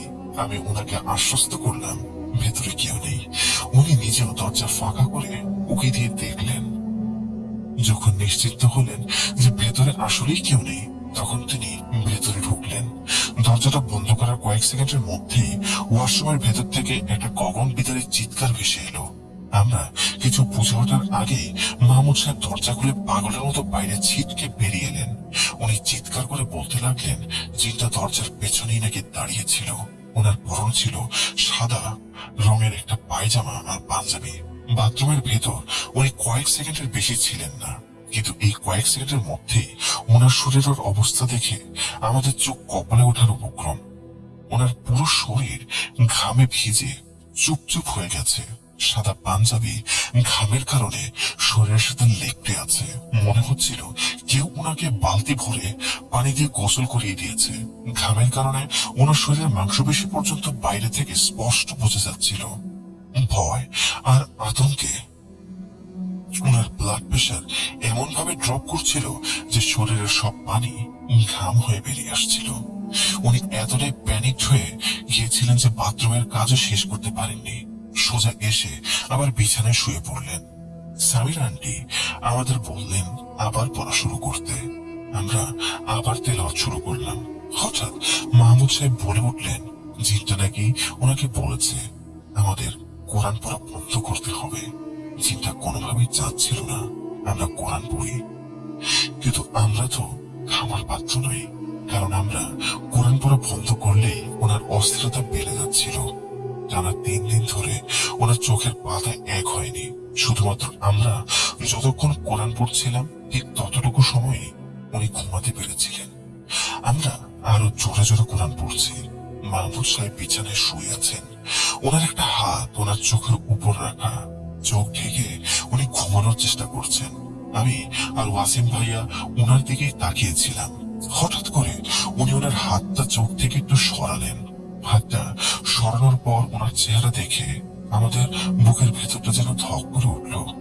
একটা মানুষের চোখ স্বাভাবিক অবস্থায় যতটা বড় হতে পারে, ওনার চোখ দুটো তার চেয়ে অন্তত 5 গুণ বেশি বড় হয়ে গেছে। একেবারে কোটর থেকে বেরিয়ে আসার মতো অবস্থা। আর ওনার নিচের চোয়াল সেটা একদম খুলে বুকের সাথে যেন লেগে যাচ্ছে। মুখটা অমানবিক একটা আকৃতি ধারণ করেছে। এই দৃশ্য দেখে কারো পক্ষেই ঠিক থাকা সম্ভব নয়। আমাদের সাথেও তাই হয়েছিল। আমাদের বয়স তখন খুব কম। এমন একটা দৃশ্য চোখের সামনে দেখে আমাদের শরীরের রক্ত যেন জমে বরফ হয়ে গেল। আমরা কোরআনের হাফেজ হলেও আমাদের ভেতরে তো একটা মানুষের মন আছে, ভয় তো লাগবেই। আমরা ভয় আর এক মুহূর্ত সেখানে দাঁড়ালাম না। এক দৌড়ে ঘর থেকে বেরিয়ে সোজা টিভি রুমের দিকে চলে গেলাম। এটাই ছিল প্রথম দিন যখন আমরা সচক্ষে মাহমুদ সাহেবের শরীরে সেই জিনের ভয়াবহ উপস্থিতি অনুভব করেছিলাম।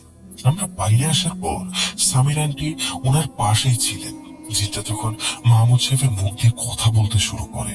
সে আন্টিকে হুমকি দিয়ে বলে, আগে আমি কখনো এভাবে ওনার শরীরের ভেতরে প্রবেশ করিনি, কিন্তু আজ থেকে তোমরা তোমাদের সর্বোচ্চ চেষ্টা করে দেখতে পারো।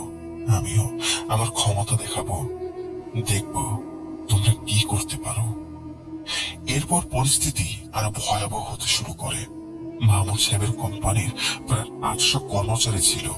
উনি একদিন বিশাল এক আয়োজন করলেন। ওনার ড্রয়িং রুমে একসাথে প্রায় 100 জন কর্মচারীকে ডেকে আনলেন। সবার ডিউটি একটাই, মাহমুদ সাহেবকে মাঝখানে বসিয়ে চারপাশে সবাই বসে গোল হয়ে একটানা কোরআন তেলাওয়াত করবে। এতগুলো মানুষ একসাথে কোরআন পড়ছে, বাড়িটা যেন একটা অন্যরকম পবিত্র আবহে ভরে উঠল। কিন্তু জিনটা এত প্রচন্ড ক্ষিপ্ত হয়ে উঠল, সে মাহমুদ সাহেবের উপর ভর করে আবার বলতে থাকে, আমি তোমাদের বারণ করেছি, এটা বন্ধ করো, তোমরা শুনছো না তো? এরপর মাহমুদ সাহেবের অবস্থা আরো খারাপ হতে শুরু করে। উনি খাওয়া দাওয়া একেবারেই ছেড়ে দিলেন। এক ফোঁটা পানি পর্যন্ত ওনার গলা দিয়ে নামছিল না। একদম মৃতপ্রায় একটা অবস্থা। মোনা, মাহমুদ সাহেবের মেয়ে, তখন উপায় না দেখে তার এক বান্ধবীর সাহায্য নেয়। সেই বান্ধবীর মা ছিলেন একজন পরহেজগার আলেমা। ওনারা সিলেটের মানুষ, তবে ওনারা ঢাকাতেই থাকতেন। এই মহিলা দিনে এলেমে অনেক পারদর্শী ছিলেন এবং রুকাইয়া বা জিন তাড়ানোর বিষয়ে ওনার বেশ ভালো জ্ঞান ছিল। ওনার সাথে যোগাযোগ করা হলে উনি বললেন 2 দিন পর ওনার কাছে যেতে। কিন্তু মাহমুদ সাহেবের যে অবস্থা, 2 দিন অপেক্ষা করার মতো পরিস্থিতি তখন একেবারেই ছিল না। ওনার শ্বাস নেওয়াটাই কষ্টকর হয়ে যাচ্ছিল। সবকিছু শুনে ওই আলেমা খালা বললেন, ঠিক আছে, তোমরা 10 জন কোরআনে হাফেজ ছেলেকে নিয়ে পার্কের কাছে এসো। পার্কটা ছিল ওনাদের বাসার একদম কাছেই। আমরা 10 জন ছেলে সেখানে হাজির হলাম। আমি ছিলাম, আমার বড় ভাই ওয়াসিম ছিল, আর আরো 8 জন হাফেজ ছেলে। সামির আন্টি আর মাহমুদ সাহেবও ছিলেন, আর সে আলেমা খালাও এলেন। উনি একেবারে পর্দাশীল একজন নারী, নিকাব পরা ছিলেন। উনি এসেই আমাদের 10 জনের ইন্টারভিউ নেওয়া শুরু করলেন। একে একে সবার কাছে জানতে চাইলেন কে কত পারা কোরআন হিফজ করেছে। আমরা সবাই বললাম, কেউ 24 পারা, কেউ 25 পারা। উনি সবার কোরআন তেলাওয়াত শুনলেন, মাখরাজ আর তাজবিদ চেক করলেন। ওনার আসলে একজনকে দরকার ছিল যেখানে খুব নিখুঁত ভাবে তেলাওয়াত করতে পারে। সব চেক করার পর উনি আমাকে ডাকলেন। উনি আমাকে বললেন, তোমার হাতে যে কোনো একটা লোহার জিনিস নাও। এখন পার্কের মধ্যে আমরা লোহার জিনিস কোথায় পাবো? আমার কাছে তখন শুধু আমার আব্বুর গাড়ির চাবিটা ছিল। আমি ওনাকে বললাম, আমার কাছে শুধু ওই গাড়ির চাবিটাই আছে। উনি বললেন, ঠিক আছে, এটাই চলবে। উনি আমাকে নির্দেশ দিলেন, এই চাবিটা মাহমুদ সাহেবের পায়ের বুড়ো আঙ্গুলের সাথে শক্ত করে চেপে ধরে রাখতে হবে। এবার একটানা সূরা বাকারা তেলাওয়াত করতে হবে, কোনোভাবেই পড়া থামানো যাবে না। কাজটা আমার কাছে খুব একটা কঠিন মনে হলো না। আমি বললাম, ঠিক আছে, আমি পারবো। আমি মাহমুদ সাহেবের পায়ের বুড়ো আঙ্গুলে চাবিটা চেপে ধরলাম আর একটানা সূরা বাকারা পড়া শুরু করলাম। প্রায় 8 ঘন্টা ধরে আমি পড়েই যাচ্ছি। হঠাৎ খেয়াল করলাম মাহমুদ সাহেবের চেহারাটা কেমন যেন ফ্যাকাশে আর অদ্ভুত হয়ে যাচ্ছে। ঠিক মুভিতে যেমন দেখায়, জিন ভর করলে মানুষের চেহারা বিকৃত হয়ে যায়, ব্যাপারটা তেমন ছিল না। ওনার চেহারা স্বাভাবিকই ছিল, কিন্তু ওনার এক্সপ্রেশন আর চোখের চাউনিটা এতই অমানবিক ছিল যে দেখলেই গা শিউরে ওঠে। আমি তখন ছোট ছিলাম, ভয় পাচ্ছিলাম, আমার কৌতূহল হচ্ছিল। এই আলেমা খালা আমাকে আগেই কড়াভাবে নিষেধ করে দিয়েছিলেন আমি যেন কোনোভাবেই জিনের সাথে কোনো কথা না বলি। যা করার উনিই করবেন। আমার কাজ শুধু কোরআন তেলাওয়াত করা। কিন্তু আমি একটু বেশি কৌতূহলী হয়ে পড়েছিলাম। আমি হঠাৎ পড়া থামিয়ে জিনকে উদ্দেশ্য করে বললাম, তুই কেন ওনাকে এইভাবে কষ্ট দিচ্ছ?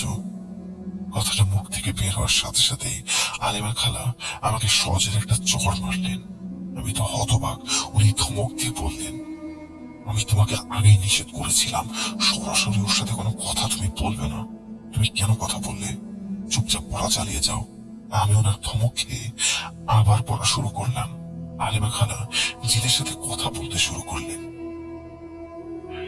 হঠাৎ মাহমুদ সাহেবের শরীরে একটা প্রচন্ড ঝাঁকুনি হলো। জিনটা ওনার পুরো শরীরে ভর করেছে। আমি চাবিটা চেপে ধরলাম। ঝাঁকুনির কারণে আমার হাতটা একটু নড়ে গেল। আমি চাবির দিকে তাকাতে আমার চোখ ছানা পড়া হয়ে গেল। আমি দেখলাম সেই গাড়ির চাবিটা মাহমুদ সাহেবের পায়ের বুড়ো আঙ্গুলের মাংস ভেদ করে একেবারে ভেতরে ঢুকে গেছে। প্রায় 2 ইঞ্চি ভেতরে চাবিটা গেঁথে আছে। গল গল করে রক্ত বেরোচ্ছে। মাহমুদ সাহেবের পরনে ছিল সাদা রঙের জুব্বা। সেই সাদা জুব্বা রক্তে ভিজে একেবারে লাল হয়ে যাচ্ছে। রক্ত দেখে আমি প্রচন্ড ভয় পেলাম। মনে হচ্ছিল আমি হয়তো ওনার আঙ্গুল কেটে ফেলেছি। আলিমা খালা আমাকে আশ্বস্ত করে বললেন, ভয় পেও না, তুমি তোমার পড়া চালিয়ে যাও। আমি কাঁপতে কাঁপতে পড়া চালিয়ে গেলাম। আলিমা খালা জিনকে জেরা করতে শুরু করলেন, তুই কে? কোত্থেকে এসেছিস? তোর উদ্দেশ্য কি? জিনটা ওনার কোনো কথায় সোজা উত্তর দিল না। সে শুধু বলছিল, তুমি মাঝখানে এসো না। আমি তোমাকে কিছু বলছি না, তুমিও আমাকে কিছু বলো না। প্রায় 15 মিনিট ধরে আলেমা খালা আর ওই জিনের মধ্যে তর্ক বিতর্ক চলল। জিনটা কিছুতেই নিজের নাম বা পরিচয় বলতে চাচ্ছিল না। 15 মিনিট পর হঠাৎ মাহমুদ সাহেব একদম শান্ত হয়ে গেলেন। উনি আবার স্বাভাবিক অবস্থায় ফিরে এলেন। আমি সাথে সাথে ওনার আঙুল থেকে চাবিটা বের করে নিলাম। চাবিটা বের করার সাথে সাথে মাহমুদ সাহেব জ্ঞান হারিয়ে মাটিতে লুটিয়ে পড়লেন। আমরা সবাই মিলে ওনাকে ধরাধরি করে তুললাম। ওনাকে একটা চেয়ারে বসানো হলো, কিন্তু আশ্চর্যের বিষয় হলো চাবি বের করার পর ওনার আঙুলে কোনো ক্ষতের দাগই ছিল না, এক ফোঁটা রক্তও ছিল না। আর ওনার যে সাদা জুব্বাটা রক্তের লাল হয়ে গিয়েছিল সেটাও একদম ধপধপে সাদা, তাতে রক্তের কোনো ছিটে ফোটাও নেই। এমনকি জুব্বাটা কোথাও একটু কোচকানো নেই, মনে হচ্ছে যেন ইস্ত্রি করা নতুন জামা। আমরা তো এইসব দেখে পুরোপুরি জিনটা তার মায়া দিয়ে আমাদের চোখের সামনে এই বিভ্রম তৈরি করেছিল। সেদিনের মতো আমাদের কাজ শেষ, আমরা সবাই বাসায় ফিরে গেলাম। আলেমা খালা সামিনা আন্টিকে বললেন পরের দিন উনি নিজে তাদের বাসায় আসবেন, ওনাদের আর কোথাও যেতে হবে না। পরের দিন আলেমা খালা মাহমুদ সাহেবের গুলশানের বাসায় গেলেন। ওনাদের টিভি রুমে বসে আবার রুকাইয়া শুরু হলো। রুমের দেয়ালে বিশাল বড় একটা কাঠের ঘড়ি ঝোলানো ছিল। ঘড়িটা এতটাই বড় ছিল যে আমার নিজের হাইট 6 ফুট 2 ইঞ্চি, আর ঘড়িটা লম্বায় প্রায় আমার সমান ছিল। আর কাঠের তৈরি হওয়ায় ঘড়িটার ওজন কমপক্ষে 20 থেকে 25 কেজি তো হবেই। রুমে সুন্দর কিছু ডেকোরেশনের পিসও রাখা ছিল, একটা বড় ইগলের স্ট্যাচু সেখানে ছিল। পড়া শুরু হতে হতেই সেই ইগলের মূর্তির উপর টকটকে লাল রক্তের দাগ ফুটে উঠল। ঠিক যেমন কেউ ব্রাশ দিয়ে দেয়ালে রং ছিটিয়ে দেয়, ঠিক সেভাবেই কোত্থেকে রক্ত এলো কেউ বলতে পারে না। একদম চোখের পলকে এই ঘটনা ঘটল। আমার আব্বু সেদিন আমাদের সাথে ছিলেন। আব্বু তাড়াতাড়ি একটা কাপড় দিয়ে সেই রক্তের দাগ মোছার চেষ্টা করলেন, কিন্তু আলেমা খালা বারণ করলেন। উনি বললেন এটা মোছা যাবে না। আব্বু তাও চেষ্টা করলেন, পানি দিয়ে এমনকি পেট্রোল দিয়েও ঘষেও সেই দাগ এক বিন্দু মোছা গেল না। দাগটা মূর্তির সাথে একেবারে মিশে গিয়েছিল। জিনটা আবার মাহমুদ সাহেবের শরীরে ভর করলো। আলেমা খালা এবার কড়া সুরে জিনকে জোর করতে লাগলেন। তিনি বলতে চাইলেন, তোর আসল উদ্দেশ্য কি? তুই কেন ওনাকে এত কষ্ট দিচ্ছিস? জিনটা তখন বিকট স্বরে হাসতে শুরু করলো। এই লোকটা আমার সাথে যা করেছে আমি তার সাথে ঠিক তাই করব, আমি এর প্রতিশোধ নেব। আলিমা খালা বারবার জিজ্ঞাসা করছিলেন, মাহমুদ সাহেব তোর কি ক্ষতি করেছে? কিন্তু সে কোনো উত্তর দিচ্ছিল না। তার একটাই কথা, সে মাহমুদ সাহেবের জান নিয়ে ছাড়বে। এর 2 দিন পর আরেকটা ঘটনা ঘটলো। মাহমুদ সাহেব আর সামিরা আন্টি ওনাদের জিপ গাড়িতে করে কোথাও যাচ্ছিলেন। গাড়িটা ছিল land cruiser Prado. Samira aunty গাড়ি ড্রাইভ করছিলেন আর মাহমুদ সাহেব ওনার পাশের সিটেই বসেছিলেন। গাড়ি বেশ স্পিডেই চলছিল। হঠাৎ করে একটা কবুতর কোত্থেকে যেন গাড়ির সামনের কাঁচ ভেদ করে সোজা ভেতরে ঢোকে পড়ার চেষ্টা করলো। মাহমুদ সাহেবের কোলের উপর বসে পড়লো। কাঁচ একটু ভাঙেনি বা ফাটেনি, একদম অবিকল কাঁচ ভেদ করে কবুতরটা ভেতরে চলে এলো আর মাহমুদ সাহেবের কোলে এসে ছটফট করতে লাগলো। মাহমুদ সাহেব ভয়ে চিৎকার করে উঠলেন। উনি বলতে লাগলেন, এই জিনিসটা চলে এসেছে, আবার চলে এসেছে। সে আবার কবুতরের রূপ ধরে এসেছে আমার জান নেওয়ার জন্য। ওনার চিৎকারে গাড়ির ভেতরে এক ভয়ানক পরিস্থিতির সৃষ্টি হলো। সামিরা আন্টি কোনো মতে গাড়ি কন্ট্রোল করে বাসায় ফিরে এলেন। আবার সে আলেমা খালাকে খবর দেওয়া হলো। উনি এলেন। উনি আমাকে বেশ কয়েকটা নির্দিষ্ট সূরা শিখিয়ে দিয়েছিলেন। উনি বললেন, এই জিনটাকে রাগানোর জন্য এবং তাকে বাধ্য করে সামনে হাজির করার জন্য এই নির্দিষ্ট সূরাগুলো একটানা পড়তে হবে। আমি ওনার নির্দেশ মতো টিভি রুমে বসে সেই সূরাগুলো পড়তে লাগলাম। মাহমুদ সাহেবও সেখানেই বসা ছিলেন। হঠাৎ করে মাহমুদ সাহেব জায়গা থেকে উঠে দাঁড়ালেন। ওনার চোখ মুখ একেবারে লাল। উনি দেয়ালে ঝোলানো সেই 25 কেজি ওজনের বিশাল ঘড়িটার দিকে তাকিয়ে আছেন। তিনি ধীরে ধীরে সেটার কাছে গেলেন। এরপর উনি যা করলেন তা দেখে আমার শ্বাস আটকে গেল। উনি শুধু ওনার ডান হাতের তর্জনী এবং বুড়ো আঙ্গুল, এই 2 আঙ্গুল দিয়ে সেই 25 কেজি ওজনের ঘড়িটা অনায়াসে তুলে ফেললেন। কোন সাধারণ মানুষের পক্ষে 2 আঙ্গুল দিয়ে এত ভারী ঘড়ি তোলা অসম্ভব। এটা সম্পূর্ণ অবাস্তব একটা দৃশ্য ছিল। ঘড়িটা তুলে উনি প্রচন্ড জোরে সেটাকে দেয়ালের উপর আছড়ে ফেললেন। বিকট শব্দে ঘড়িটা গোলমাল হয়ে গেল। লাউঞ্জের ভেতরে একটা হুলস্থুল কাণ্ড বেঁধে গেল। ঘড়িটা ভাঙার পরপরই উনি এক দৌড়ে সিঁড়ি বেয়ে 3 তলায় চলে গেলেন। ওনার দৌড়ানোর গতি এতই বেশি ছিল যে আমরা কেউ ওনাকে ধরতে পারছিলাম না। উনি 3 তলায় গিয়ে পাগলের মতো চিৎকার করতে শুরু করলেন। আমাদের ভয় হচ্ছিল উনি হয়তো ছাদ থেকে লাফ দিয়ে সুইসাইডই করতে পারেন। আমরা সবাই, আমি, ওয়াসিম ভাইয়া, সামির আন্টি আর আলেমা খালা দৌড়ে 3 তলায় গেলাম। 3 তলায় যাওয়ার পর আলেমা খালা আবার জিনের সাথে কথা বলতে শুরু করলেন। উনি জিনকে বললেন, তুমি চাইলে আমাদের আর্থিক কোনো ক্ষতি করতেই পারো, কোনো সম্পত্তি নষ্ট করতে পারো, কিন্তু ওনার জানটা তো অন্তত ছেড়ে দাও, এটা রফা তো করো। তখন জিনটা আসল ঘটনা খুলে বলল।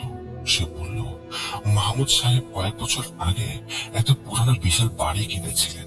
বাড়িটা তিনি ভেঙে নতুন কনস্ট্রাকশন করেছিলেন। সেই পুরনো বাড়ির একটা বাথরুম থেকে প্রচন্ড দুর্গন্ধ আসছিল। মনে হতো যেন পচা মরা কোনো পশু সেখানে পড়ে আছে। মাহমুদ সাহেব পুরো বাড়ি নতুন করে বানালেও ওই বাথরুমের জায়গাটা থেকে দুর্গন্ধ কোনোভাবেই যাচ্ছিল না। বিরক্ত হয়ে উনি শেষমেশ ওই বাথরুমের জায়গাটা ভেঙে পুরোপুরি ফাঁকা করে দেন। জিনটা কাঁদতে কাঁদতে বলল, ওই বাথরুমের জায়গাটা ভাঙার সময় আমার 3টা বাচ্চা সেখানে ছিল। কনস্ট্রাকশনের কাজের সময় আমার 3টা বাচ্চাই মারা যায়। আমি আমার বাচ্চাদের হারিয়েছি। এখন আমি ওনার মেয়ে মোনাকে মারবো, আর নয়তো ওনার নিজের জান নিয়ে যাব। আমি কিছুতেই ওনাকে ছাড়বো না। কথাগুলো শোনার পর রুমের পরিবেশ একদম ভারী হয়ে গেল। হঠাৎ মাহমুদ সাহেব ওনার নিজের পায়ের দিকে ইশারা করে বলতে লাগলেন, এই জিনটা আমার হাঁটুর উপর বসে আছে, সে আমার হাঁটুর উপর বসে আমাকে কষ্ট দিচ্ছে। এরপর উনি ওনার পাটা এমন ভাবে অদ্ভুত অ্যাঙ্গেলে বাঁকিয়ে ফেললেন যেটা কোনো মানুষের পক্ষে সম্ভব নয়। উনি ওনার পাটা সোজা বাঁকিয়ে নিজের মুখের সামনে নিয়ে এলেন। পায়ের হাড় মরমর করে ওঠার কথা, কিন্তু কিছুই হলো না। উনি পাগলের মতো চিৎকার করতে লাগলেন, আমার পাটা এখান থেকে কেটে ফেলো, কেটে ফেলো আমার পা, এই পা আমি রাখবো না।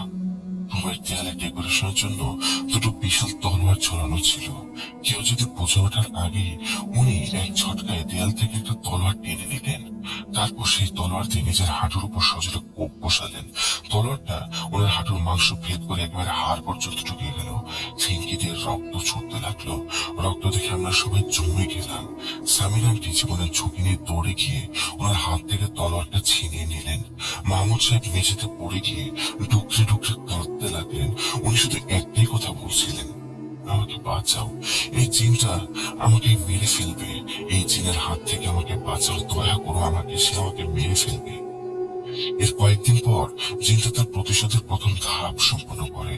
মাহমুদ সাহেবের মেয়ে মোনা একদিন নিজের ঘর থেকে বের হয়ে সিঁড়ি দিয়ে নিচে নামছিল। হঠাৎ কেউ যেন তাকে পেছন থেকে সজোরে ধাক্কা দেয়। মোনা সিঁড়ি থেকে গড়িয়ে একদম নিচে পড়ে যায়। মাথায় প্রচন্ড আঘাত লাগে তার।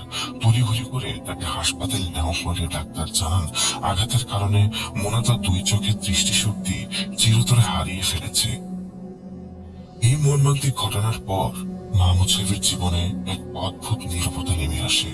এরপর একটানা কয়েক মাস ওনার সাথে অস্বাভাবিক কোনো কিছু তেমন ঘটেনি।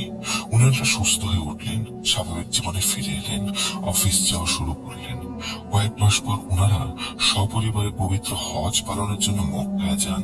হজরত কাবা শরীফের চত্বরে বসে ওনারা ইবাদত করেছিলেন। হঠাৎ করে মাহমুদ সাহেব সেখানে বসে আবার চিৎকার করতে শুরু করলেন। উনি বলতে লাগলেন সেই জিনিসটা আবার ফিরে এসেছে, সে নাকি ওনাকে প্রচন্ড মারধর করছে। সামির আন্টি তো অবাক, কাবা শরীফের মতো পবিত্র জায়গায় জিন আসার তো কোনো প্রশ্নই ওঠে না। কিন্তু মাহমুদ সাহেব মেঝেতে শুয়ে পড়ে এমন ভাবে এদিক ওদিক গড়াগড়ি খাচ্ছিলেন যেন কেউ ওনাকে লাথি মারছে, আর উনি সেটা থেকে বাঁচার চেষ্টা করছেন। উনি 2 হাত দিয়ে নিজের মুখ থেকে বাঁচানোর আকুতি করছিলেন। হজ শেষে দেশে ফিরে আসার পর সামির আন্টি আবার সে আলেমা খালার সাথে যোগাযোগ করেন। আলেমা খালা সবকিছু শুনে বললেন, মাহমুদ সাহেবের শরীরে এখন আর কোনো জিন নেই। জিনটা ওনার মেয়ের ক্ষতি করার পর চলে গেছে, কিন্তু জিনের এই দীর্ঘস্থায়ী নির্যাতনের কারণে মাহমুদ সাহেবের মনের ভেতর যে ট্রমা তৈরি হয়েছে সেটা ওনাকে পাগল করে দিয়েছে। ওনার মস্তিষ্ক এখন নিজেই এই বিভ্রমগুলো তৈরি করছে। উনি মানসিক ভাবে পুরোপুরি বিকারগ্রস্ত হয়ে পড়েছেন। এরপর মাহমুদ সাহেবের উপর আর কোনো জিন আক্রমণ করেনি, কিন্তু উনি আর কখনো পুরোপুরি সুস্থ জীবনে ফিরতে পারেননি। সেই ভয়ঙ্কর ট্রমা ওনাকে সারা জীবন তাড়িয়ে বেরিয়েছে। এই ঘটনাটা আমার কিশোর বয়সের মনোজগতে এমন একটা প্রভাব ফেলেছিল যে এরপর থেকেই আমি রুকাইয়া এবং জিনতত্ত্ব নিয়ে গভীরভাবে পড়াশোনা শুরু করি। আজ মাহমুদ সাহেব বেঁচে আছেন, কিন্তু তার অবস্থা বলতে গেলে একজন মৃত ব্যক্তির মতো। তিনি ঠিক মতো খেতে পারেন না, ঠিক মতো ঘুমাতে পারেন না, পাগলের মতো প্রলাপ বকতে থাকেন। উনি শুধু বারবার একটা কথাই বলেন, সে এসেছে আর আমাকে নিয়ে যাবে, আমাকে নিয়ে যাবে। প্রিয় লিসেনার্স, এই ছিল আজকের ঘটনা। মানুষের জীবনে কখন কোথা থেকে কোন বিপদ ঘনিয়ে আসে তা আমরা কেউ বলতে পারি না। আমাদের সকলের উচিত সবসময় মহান আল্লাহর উপর ভরসা রাখা এবং তার কাছে সাহায্য চাওয়া। এছাড়া আমাদের কোনো উপায় নেই।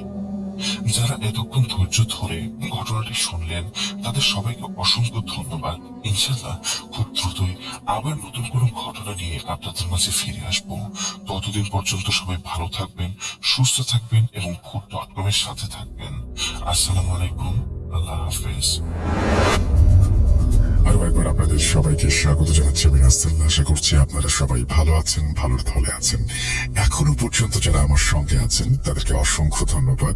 আজকে বিদায় নিতে হবে, কথা হবে আবারও খুব দ্রুত। সেই পর্যন্ত সবাই ভালো থাকুন, সুস্থ থাকুন। মোস্ট ইম্পর্টেন্টলি ভূত.com এর সাথে থাকুন, অন্য ভুবনের সাথে থাকুন। আমাদের ওয়েবসাইটটি ভিজিট করুন। আল্লাহ হাফিজ।